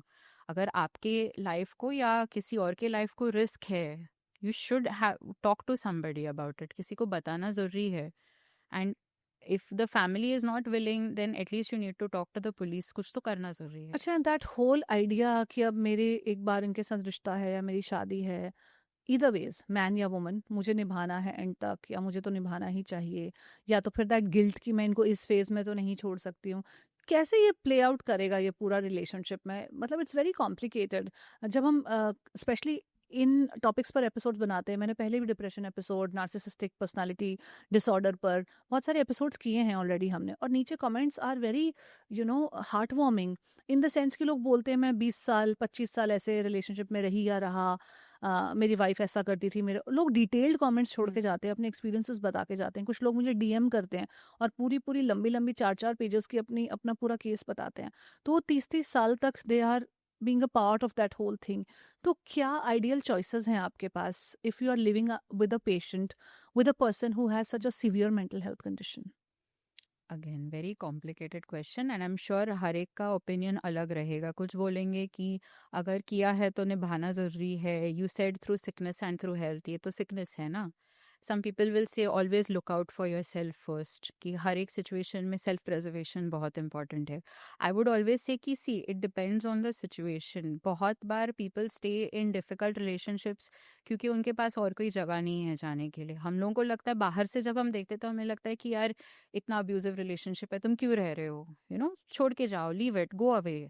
But they may not have anywhere else to go. That is a very real fact. अभी बहुत सारे patients that I have seen for example जहाँ पे डोमेस्टिक वायलेंस का इशू रहता है, बहुत बार वो घर नहीं छोड़ पाते क्योंकि उनके पास रिसोर्सेज नहीं है, उनके पास खुद का बैंक अकाउंट नहीं है, पैसे नहीं है. घर छोड़ के जाएंगे तो लिटरली रास्ते पे आ जाएंगे. So that is a very real factor. We can not use the same approach for everybody and say कि हाँ नहीं जम रहा है ना, you just get up and leave.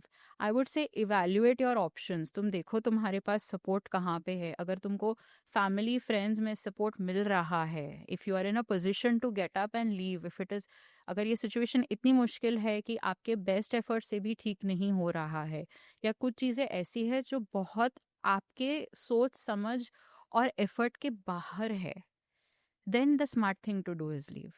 अगर आपने एफर्ट लगाया है, आपको मालूम है ये इतनी टॉक्सिक सिचुएशन है कि इसमें हम कुछ नहीं कर पाएंगे, and if the person is refusing to take help, then it makes sense to go. If you have a situation by chance जहाँ पे थोड़े person को awareness है, insight है, they are trying to rebuild their life, they are trying to get help, वो कोशिश कर रहे हैं धीरे धीरे, I would say it is worth sticking around to see what happens. फिर आपको ऐसा लगता है कि जो इस तरह के पेशेंट होते हैं वो मैनिपुलेट भी करते हैं अपने पार्टनर्स को, वो ऐसा दिखाते हैं कि वो हेल्प लेना चाह रहे हैं या अपने आप को इम्प्रूव करने की कोशिश कर रहे हैं, बट जेन्युइनली नहीं करते हैं बिकॉज दे समवेयर बिलीव कि मेरे साथ कुछ रॉन्ग नहीं है. So that is again a very general way of looking at it. It can happen. I'm not saying no. It definitely very possibility है manipulative होने के लिए. और उनके लिए भी कैसा है कि the one person who is supporting them, अगर वो भी चला जाएगा तो क्या करेंगे? So they will try everything in their power to keep you there. But I would also say कि हर एक person को self preservation बहुत important है. पहले खुद के बारे में सोचना ज़रूरी है ऐसे situation में, क्योंकि आप इतने साल अत्याचार नहीं सह सकते, सहना भी नहीं चाहिए. जो बाइपोलर डिसऑर्डर के पेशेंट्स हैं, क्या वो मैनिपुलेटिव हो सकते हैं? So bipolar can also come with other issues, like अगर उनको कोई पर्सनालिटी डिसऑर्डर है तो being manipulative is very common with someone who has personality disorder. तो इट डिपेंड्स कि उनकी और बेसिक पर्सनालिटी कैसी है, उनको और कोई पर्सनालिटी डिसऑर्डर्स है. ऑल्सो डिपेंड्स कि अभी तक वो लाइफ में how have they been going about doing things. हम लोग मैनिपुलेशन कैसे सीखते हैं, बच्चों को भी पूछो, आप छोटे से बच्चे को पूछो, उसको मालूम है, उसने ऐसे वहाँ किया तो आप उसको टॉय दो दोगे, chocolate. That is a manipulation by itself. Even that small child knows कि अगर मैं इतना रोऊंगा तो मम्मी मेरी बात सुनेगी ही. Okay, so we are teaching the children, even small babies हम लोग सिखा रहे हैं कि तुम ऐसे तुम्हारे एनवायरनमेंट को मैनिपुलेट कर सकते हो. So my question would always be कि तुम्हें मैनिपुलेट करने की ज़रूरत क्यों पड़ी हर बार पे? Was it the only way कि तुम you could get your own way? Was it the only way कि बाकी लोग मेरी बात सुनेंगे, मुझे जो चाहिए वो तभी मिलता है जब मैं मैनिपुलेट करता हूँ? I would think more in that direction. With a child it's very simple, मुझे टॉय चाहिए, मुझे नहीं मिला तो मैं रोने वाला हूँ जब तक मुझे मिले. हाँ, with adults it's more complicated. तो I would always try to figure out कि अगर कोई पर्सन मैनिपुलेटिव है तो तुम मैनिपुलेटिव बने क्यों, तुमको क्यों बनना पड़ा? It is some circumstances that led you to behave in a certain way, लेकिन और अब वो प्रॉब्लम आदत क्या हो होता गई है है. ना, प्रॉब्लम क्या होता है ना डॉक्टर अक्षता, जो मैनिपुलेटिव होते हैं वो खुद थोड़ी ऐसा बताते हैं कि मैं मैनिपुलेटिव नहीं हूँ. बताएंगे ये ना. तो उनके जो आसपास लोग रहते हैं वो कहते हैं कि ऐसे मैनिपुलेट कर, और उनको भी समझ नहीं आता बहुत टाइम तक. उनको भी ऐसा लगता है कि ये ऐसे बिहेव कर रहे हैं. और ये मैनिपुलेशन और ये वर्ड्स तो बहुत रीसेंट वर्ड्स हैं जो हम सुनने लगे मॉडर्न साइकोलॉजी में, मॉडर्न साइकियाट्री में पिछले 10-12 सालों में. उसके पहले तो ये वर्ड्स इतने थे भी नहीं, राइट? तो लैंग्वेज भी नहीं थी हमारे पास बताने के लिए कि इसको मैनिपुलेशन कहा जाता है, इसको गैस लाइटिंग कहा जाता है, इसको घोस्टिंग कहा जाता है. ये सब तो बहुत नए नए वर्ड्स हैं, राइट? लेकिन ये बिहेवियर्स पुराने हैं, शायद उनको टर्म्स अलग थे. It would have been used in a different way. अभी फॉर एग्जांपल आपने नार्सिसिस्टिक पर्सनालिटी डिसऑर्डर के बारे में बहुत सुना होगा, क्योंकि हर एक it's very common, everyone keep saying he is so narcissistic. बहुत हमने बार उस पर एक पीपल पूरा come and detailed diagnose. Episode भी किया है. हाँ, तो आपको पता है उसमें भी being manipulative is a very big part of narcissism, क्योंकि उनको हर एक चीज को कंट्रोल करना रहता है. तो मैनिपुलेशन में व्हाट आर यू डूइंग, तुमको जो चाहिए you are getting it by controlling other people. तुम्हारे हिसाब से जो चाहिए बाकी लोगों से करवा रहे हो, और you are twisting their thought process to get what you want. Correct. So it's very common with narcissistic personality. अभी आपने like you said ये words अभी काफी लोग थ्रो अराउंड करते, कुछ भी होता है तो अरे ये तो बहुत नार्सिसिस्टिक है, ये तो It's मैनिपुलेट actually- कर रही है या कर रहा है। but it actually goes a lot more deeper than that. And as a doctor and a therapist I would think कि manipulation शुरू कहाँ से हुआ, like where did you end up? It is not something that has come up overnight. तुम ये सालों से कर रहे हो, अब तो तुम्हारे लिए आदत हो गई है, which is why you don't even may not realize also, or you're doing it on purpose कि तुम कर रहे हो ऐसे, क्योंकि इतना तुम्हारा पार्ट एंड पार्सल हो गया है कि तुम्हें अभी फर्क नहीं समझ में आता है। आपने डॉक्टर पर्सनालिटी डिसऑर्डर्स की बात की, जिसमें एक नार्सिसिस्टिक पर्सनालिटी डिसऑर्डर एनपीडी एक बहुत कॉमन डिसऑर्डर है। Then there is borderline personality disorder. थोड़ा सा इसको भी हम टच अपॉन करते हैं। Let's try to evolve the conversation here also, क्योंकि मुझे लगता है आजकल पर्सनालिटी ट्रेट्स में हमारे इतने सारे इन्फ्लुएंसेस की वजह से और इतने सारे डिफरेंट डिफरेंट तरह के इंस्पिरेशन, सोशल मीडिया, यहाँ वहाँ से इतने सारे अदर बिहेवियर्स या कॉम्प्लिकेटेड चीज़ें इंटीग्रेट हो गई हैं हमारी पर्सनालिटी में, कि जब लोग कहते हैं बहुत कॉमनली कि अरे तो नार्सिसिस्टिक है, तो कहीं ना कहीं ये कॉमन अकरेंसेस हो भी रही हैं। इट्स नॉट लाइक कि सिर्फ टर्म्स थ्रो अराउंड कर रहे हैं। कुछ हाँ सच्चाई है कि लोग बहुत इजीली लेबल भी कर रहे हैं, that is also a fact. But another fact is also this कि हमारे जो जो एनवायरमेंटल इन्फ्लुएंसेस हैं, या जो हमारे पर्सनल एम्बिशन है जो अनचेक्ड हो गए, मतलब अंधाधुंध एम्बिशन हो गया, बहुत चीज़ें ऐसी हो गई जिसमें मैं का एलिमेंट इतना ज़्यादा होता जा रहा है कि पर्सनालिटी ट्रेट्स में गड़बड़ होना, पर्सनालिटी डिसऑर्डर होना एक कॉमन सी बात लगती है। थोड़ा सा let's talk about this. So personality disorder diagnose करने के लिए it has to be that there is a pattern of behaviour from a very long time, मतलब ऑलमोस्ट बचपन या एडोलेसेंस से हम जब हिस्ट्री लेते हैं ना, तो if you want to confirm कि पर्सनालिटी डायग्नोसिस है, आपको उसके ट्रेसेस बचपन में, एडोलेसेंस में, यंग एडल्टहुड में दिखेंगे। इट इज़ नॉट कि पहले वो एकदम अच्छा था और अभी ऐसे हो गया है। It is over a period of time. It is a systematic behavioural repetitive pattern जो हमें बहुत टाइम से दिख रहा है, वही कंसिस्टेंट पैटर्न है। So for that it everything like, आपको मैंने पहले बोला था ना, we are a composite of everything that is around us. तो उसमें हर एक चीज़, आपका जो अपब्रिंगिंग है, आपका सोशल सर्कल है, आपका एजुकेशन, आपके interest, what kind of friends you make, आपकी relationships with people, all of that is going to affect who you are as a person. तो ये पर्सनालिटी डिसऑर्डर में बेसिकली क्या हिल जाता है? What goes wrong in a personality disorder? It could be a difficult upbringing, जैसे कि बचपन में जो तुम्हारी नरिशमेंट होनी चाहिए थी, the affection, the discipline, the support you should have got from the family, वो कभी मिला नहीं। वो एक फैक्टर सिग्निफिकेंटली होता है। Upbringing is a big factor. कभी कभी जेनेटिक भी हो सकता है। Okay, all mental illnesses have some amount of genetic burden, ठीक है। आपने ये जेनरेशनल ट्रॉमा भी बहुत बार सुना रहेगा। सो हमने अगेन डिटेल्ड एपिसोड किया है in fact on generational trauma also and trauma of childhood as well. Again see that is something that now people are realising is a big thing, कि नहीं तो पहले कैसे था, ये तो बहुत सालों से हो रहा है, उसमें बड़ी बात क्या है। Now it is more like, हाँ बहुत सालों से हो रहा है, बट ये साइकिल तोड़ना जरूरी है ताकि अगले जनरेशन को इफेक्ट ना हो। So again generational trauma, the parents may have brought something to the equation जो उनके पेरेंट्स ने और उनके उनके पेरेंट्स ने लाया था। All of these things, then any traumatic events, any kind of abuse, sexual, physical, mental abuse at a young age, all of these factors are going to contribute to personality disorder. अच्छा, हमने narcissistic personality disorder NPD के बारे में तो कुछ बात की, but what is borderline personality disorder? So borderline personality disorder में they have a very tempestuous relationship with people, मतलब बहुत intensely personal relationships होते हैं। या तो तू मेरा absolute best friend है, या तो you are my worst enemy. There is no in between. अभी generally as people we see world as different shades of grey, right? For someone with borderline personality, black या white है, बीच वाला factor नहीं रहता है। या तो तुम बहुत अच्छे हो या तो तुम बहुत बुरे हो। For example, one of my patients was telling me about her brother-in-law. When her sister got married, she was very fond of him. तभी तो मुझे बहुत तारीफें कर रही थी. She has borderline personality. वो तभी बोल रही थी कि he's the best person. वो इतना अच्छा है. मुझे ऐसे लगता है कि मुझे एक भाई मिल गया. And you know, मुझे तो ऐसे लगता ही नहीं है कि he was not in our family before. Recently they had a quarrel. उनका कुछ तो झगड़ा हुआ. Now when she talks about him, मेरी बहन को उसके साथ शादी नहीं करनी चाहिए थी. Now it is like I think 5-6 years they've been married. तो काफी टाइम हो गया है, ऐसा नहीं कि नया है. But then she's like उसने मेरे से ऐसे बात नहीं करनी चाहिए थी. Basically he refused something that she wanted. उसका demand irrational था. It was not a very rational demand. He said no. So she got angry. So immediately he went from being the hero to the villain. So this is just one simple example I'm giving. They have a very poor self image. वो खुद के बारे में बहुत कम distorted self image रहता है, जिसकी वजह से वो there may be a lot of acting out, you know, जैसे कि trying very hard to dress up or very provocative behavior to attract attention, things like that.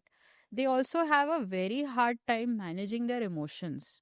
तो हर एक इमोशन एक्सट्रीम में होता है. खुशी भी बहुत ज़्यादा होती है, गुस्सा भी बहुत ज़्यादा होगा. Very common for them to indulge in self-harm also. Because again, part of difficulty in regulating emotions, difficulty in controlling their anger outbursts, and having a distorted self-image. तो खुद के बारे में इतना बुरा लगेगा कि they will be okay with hurting themselves also. खुद को नुकसान पहुंचाते हैं और There can be threatening behavior from them, there can be manipulative behavior, you know, and they are very intense in everything. So हर एक चीज़ में बहुत intensity रहती है. डॉक्टर, हमने कहीं ना कहीं बीच में एडिक्शन की भी बात की थी. तो जो ये मेंटल हेल्थ इलनेसेस होती हैं, क्या ये आपको एडिक्शन के लिए पुश कर दे सकती हैं, या फिर एडिक्शन होने के बाद ये मेंटल हेल्थ की इश्यूज आ जाते हैं as by products? So they are correlated. So it can happen either way. It's a very common thing कि अगर bipolar है या तो फिर depression, anxiety किसी भी, उसमें substance use बहुत common है, borderline में, हर एक इसमें. Okay. So उसका मैं relationship थोड़ा आपको explain करती हूँ. एक है कि आप किसी की भी हिस्ट्री लेंगे जिनको ड्रग्स की एडिक्शन है या तो अल्कोहल की एडिक्शन है, कोई भी उसमें जाता नहीं है एडिक्ट होने के लिए. They start at some point, या तो दोस्तों के साथ चालू किया, पीयर प्रेशर से चालू किया, स्ट्रेस हो रहा है, नींद नहीं आ रही है. आई फील दैट मैं 1-2 बार हफ्ते में ड्रिंक करता हूँ तो मुझे थोड़ा रिलैक्स लगता है, स्ट्रेस कम लगता है. It starts of with that, it starts with a coping strategy for something. धीरे धीरे क्या होता है, बॉडी को आदत हो जाती है, and then your body develops a dependence on it, and then it becomes कि तुमको एडिक्शन हो गया है. बिकॉज नाउ योर बॉडी, तुम एक दिन ड्रिंक नहीं करोगे तो हाथ थरथरा रहे हो, उल्टियाँ हो रही है, नींद नहीं आ रही है. Okay, you are experiencing withdrawal. So the correlation is both that being in a state of poor mental health can cause substance issues, and simultaneously आप जो भी substance ले रहे हो, या तो वो weed हो, या तो alcohol हो, या तो cocaine हो, MDMA हो, whatever it is, that in turn will cause an impact and affect your mental health. तो क्या कंजम्पशन ऑफ वीड आपका ब्रेन स्ट्रक्चर चेंज कर सकता है, और कितने लंबे टाइम तक ये कंजम्पशन होना चाहिए आपके ब्रेन स्ट्रक्चर को बदलने के लिए?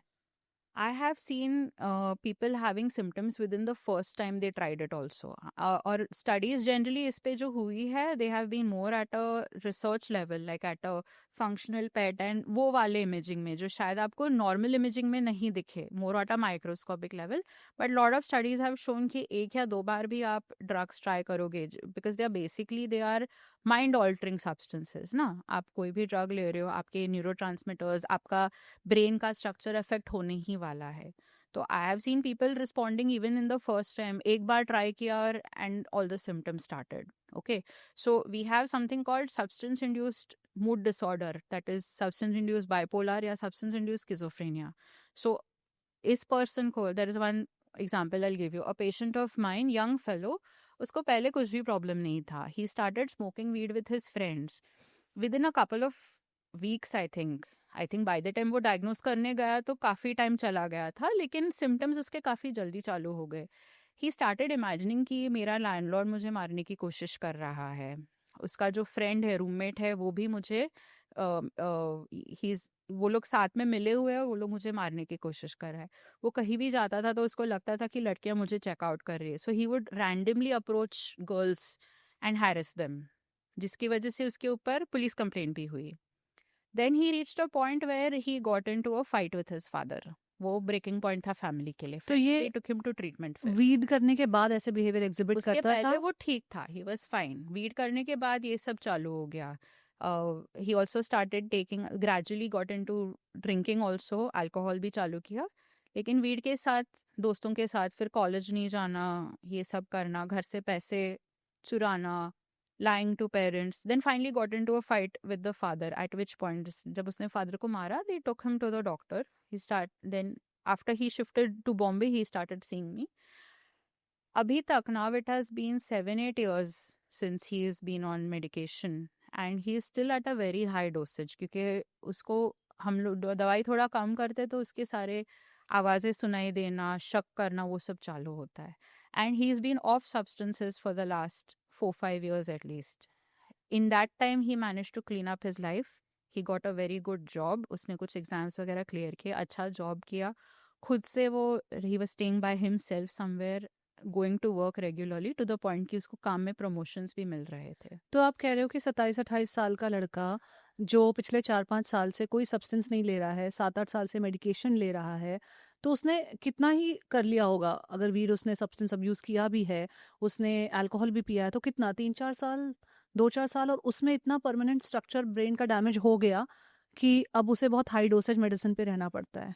It is a long term. He, I feel he may be one of those people जिसको शायद लाइफ लॉन्ग लगेगा, because the impact has been so much on it. And again I know लेकिन इतने कम time में लोग तो कई सालों तक सोचते हैं कि मैं तो 20 साल से स्मोक अप कर रहा हूँ। Lot of people who will say this, see, but again I bring up the point कि एवरी पर्सन इज डिफरेंट। अगर मैं क्रोसिन खाऊं, मुझे शायद कुछ हो नहीं, लेकिन कोई और खाए, उनको एलर्जी हो सकती है। So every person is different, which is why taking drugs, taking weed, taking alcohol is so risky, because you don't know how your brain or your body is going to respond to it. शायद आपके सारे दोस्त फूक फूक के they are fine. They may have 6 joints a person and they'll be fine, you know. That's an exaggeration. But I'm just saying कि शायद आप वो person But that is also a reality. It is a very risk. It's like a very big risk you're taking by trying this. And especially with weed, क्योंकि सबका narrative है, very common narrative. All my young patients, when I ask them, do you take weed, they say, oh, but it's harmless. उससे कोई नुकसान नहीं होता है, उससे dependence नहीं होता है, वो तो safe है, healthy है. And I said, no, it's absolutely not like that. We have seen so many. आप किसी को भी पूछो, जो भी रिहैब में काम कर रहा है, आप उनको पूछो कि आपने वीड रिलेटेड कितने वायलेंट अग्रेसिव पेशेंट्स देखे हैं, आपको सब बता देंगे। And some of them have even been कि फर्स्ट ट्राई में ऐसे हुआ है, they had a complete psychotic breakdown. तो फिर ये ऐसा नोशन वीड के बारे में प्रोपगेटेड क्यों है कि इसको लेना सेफ है, या फिर वीड करने से कुछ नुकसान नहीं होता, या वीड तो मेडिसिनल है तो इसलिए आप ले सकते हो, इसीलिए यंगस्टर्स में बहुत पॉपुलर होता जा रहा है ये culture, even if it is illegal, फिर भी बहुत रैम्पेंटली लोग कर रहे हैं। सो इसका एक फैक्टर तो है ही कि it is a product at the end of the day, कोई बेच रहा है। आप अगर एडवर्टाइजमेंट में बताओगे कि आप ये चिप्स खाओगे तो आपको बहुत अच्छा लगेगा, आप ये कोला पियोगे तो you'll feel really energetic, people will buy it. But if you tell them कि ये कोला पीने से आपके दांत सड़ने वाले हैं, या ये चिप्स खाने से you'll end up with a fatty liver, कौन खरीदेगा? It all comes down to marketing and advertising. People don't forget this point कि आपको एंड ऑफ द डे आप प्रोडक्ट ले रहे हो। आपको जब कोई बता रहा है ना वीड आपके लिए अच्छा है, हार्मलेस है, it is a sort of advertising, क्योंकि वो इंडस्ट्री है, पीपल आर सेलिंग इट। कोई तुमको मुफ्त में नहीं दे रहा है, तुम खर्चा कर रहे हो उस पर, you are going to spend some amount of money every time. एक बार वो आदत लग गई तो तुम्हारे, you will be paying your dealer so much every month for getting the weed. It's an industry, you need to understand that point.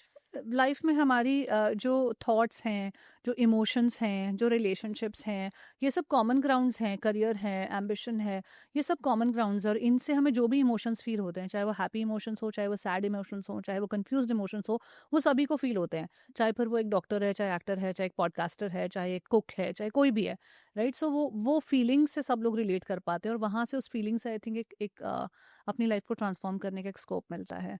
Now to culminate this conversation end की तरफ आते आते एक सवाल जो मैं अपने सभी गेस्ट से पूछती हूँ वो है उनकी सक्सेस की डेफिनेशन। आप रिहैब सेंटर्स के साथ काम करते हो, आपने बहुत सारे ऐसे पेशेंट्स देखे हैं जो अपनी लाइफ को मतलब जिनकी लाइफ बहुत डिफिकल्ट है ना, जिनकी फैमिली मेम्बर्स की लाइफ बहुत डिफिकल्ट है। बहुत सारी लाइफ को आपने इस साइकोसिस और साइकोटिक इलनेसेस के पर्सपेक्टिव से देखा है, तो आप सक्सेस को कैसे डिफाइन करते हो आज? So I think peace of mind is and freedom to do what I want. That is success for me. कि I can sleep comfortably at night thinking कि I have given my best to every day and freedom to do things the way I want. काम में, घर में, everything. And I think what is responsible for my success is definitely my family, my parents, friends, and people who have looked out for me, my teachers. क्योंकि एक कहावत है English में कि no man is an island. इसका मतलब है कि हम अकेले नहीं रह सकते, हमें सहारा लगता है, सपोर्ट लगता है। तो when you have a lot of people taking care of you, who are there to support you, तुम्हें cheer on करने के लिए है, तो उससे बहुत फ़र्क पड़ता है। And this is one thing I would like to tell everyone कि try to get that support, be that support for someone, वो बहुत important है। आप कितना भी पैसा कमाओ, कितना भी achievements, whatever achievements you may have in your life, जब तक आपको real human connections नहीं है, बाकी चीज़ें फीकी पड़ जाती है। So either be a source of support for someone or ask for that support when you need it. तो जो लोग इस पॉडकास्ट को सुन रहे हैं, सक्सेस को देखने का एक तरीका ये भी हो सकता है कि आप कितने जेन्युइन ह्यूमन कनेक्शंस फॉर्म करते हो, जहाँ पे आप जेन्युइनली जाके मांग सकते हो मदद और कर सकते हो मदद, है ना? बिना ऑब्लिगेशन, बिना expectation, with no strings attached, वो भी इम्पोर्टेंट है। आपको हेजिटेशन नहीं होनी चाहिए किसी को बोलते हुए कि मुझे मदद चाहिए, बिकॉज दैट शोज कि आपकी रिलेशनशिप कितनी स्ट्रांग है विद दैट पर्सन की बिना हेजिटेशन तुम बोल रहे हो और बिना hesitation the other person also saying yes, क्या करना है। Wonderful. Thank you, Dr. Akshata, for coming on the podcast and sharing your wisdom with us. Thank you so much for having me here today. Thank you for watching this episode. I am sure आपने आज के इस episode में बहुत कुछ सीखा होगा। आप अपनी लर्निंग्स हमारे साथ कमेंट सेक्शन में शेयर कर सकते हैं। अगर कोई क्वेश्चन अनआंसर्ड रह गए हैं तो वो भी कमेंट में लिखकर हमें बता सकते हैं, या जनरली अपनी बेस्ट विशेस मुझे भेज सकते हैं, क्योंकि मैं हर एक कमेंट को पर्सनली चेक करती हूँ। साथ ही साथ प्लीज़ चैनल को सपोर्ट कीजिए, सब्सक्राइब कीजिए और साथ ही साथ बेल आइकन को ज़रूर प्रेस कीजिए, क्योंकि आपके पास हर हफ्ते फिर हमारे नए नए पॉडकास्ट एपिसोड्स, थीम्स की अपडेट आती रहेगी। आप इस कॉन्वर्जेसन को, इस एपिसोड को लाइक करिए, कमेंट और शेयर कीजिए अपने लोगों के साथ, ताकि और भी लोग मेंटल हेल्थ प्रॉब्लम्स के बारे में और डीपली जान सकें। और यदि कोई इस वक्त ऐसी कंडीशंस में खुद जूझ रहा है, अपने किसी फैमिली मेम्बर को स्ट्रगल करता हुआ देख रहा है, तो इस एपिसोड से उनको भी थोड़ी सी और हिम्मत मिले और एक नया पर्सपेक्टिव मिले लाइफ को देखने का। Thank you for supporting us so far. I will see you in the next episode.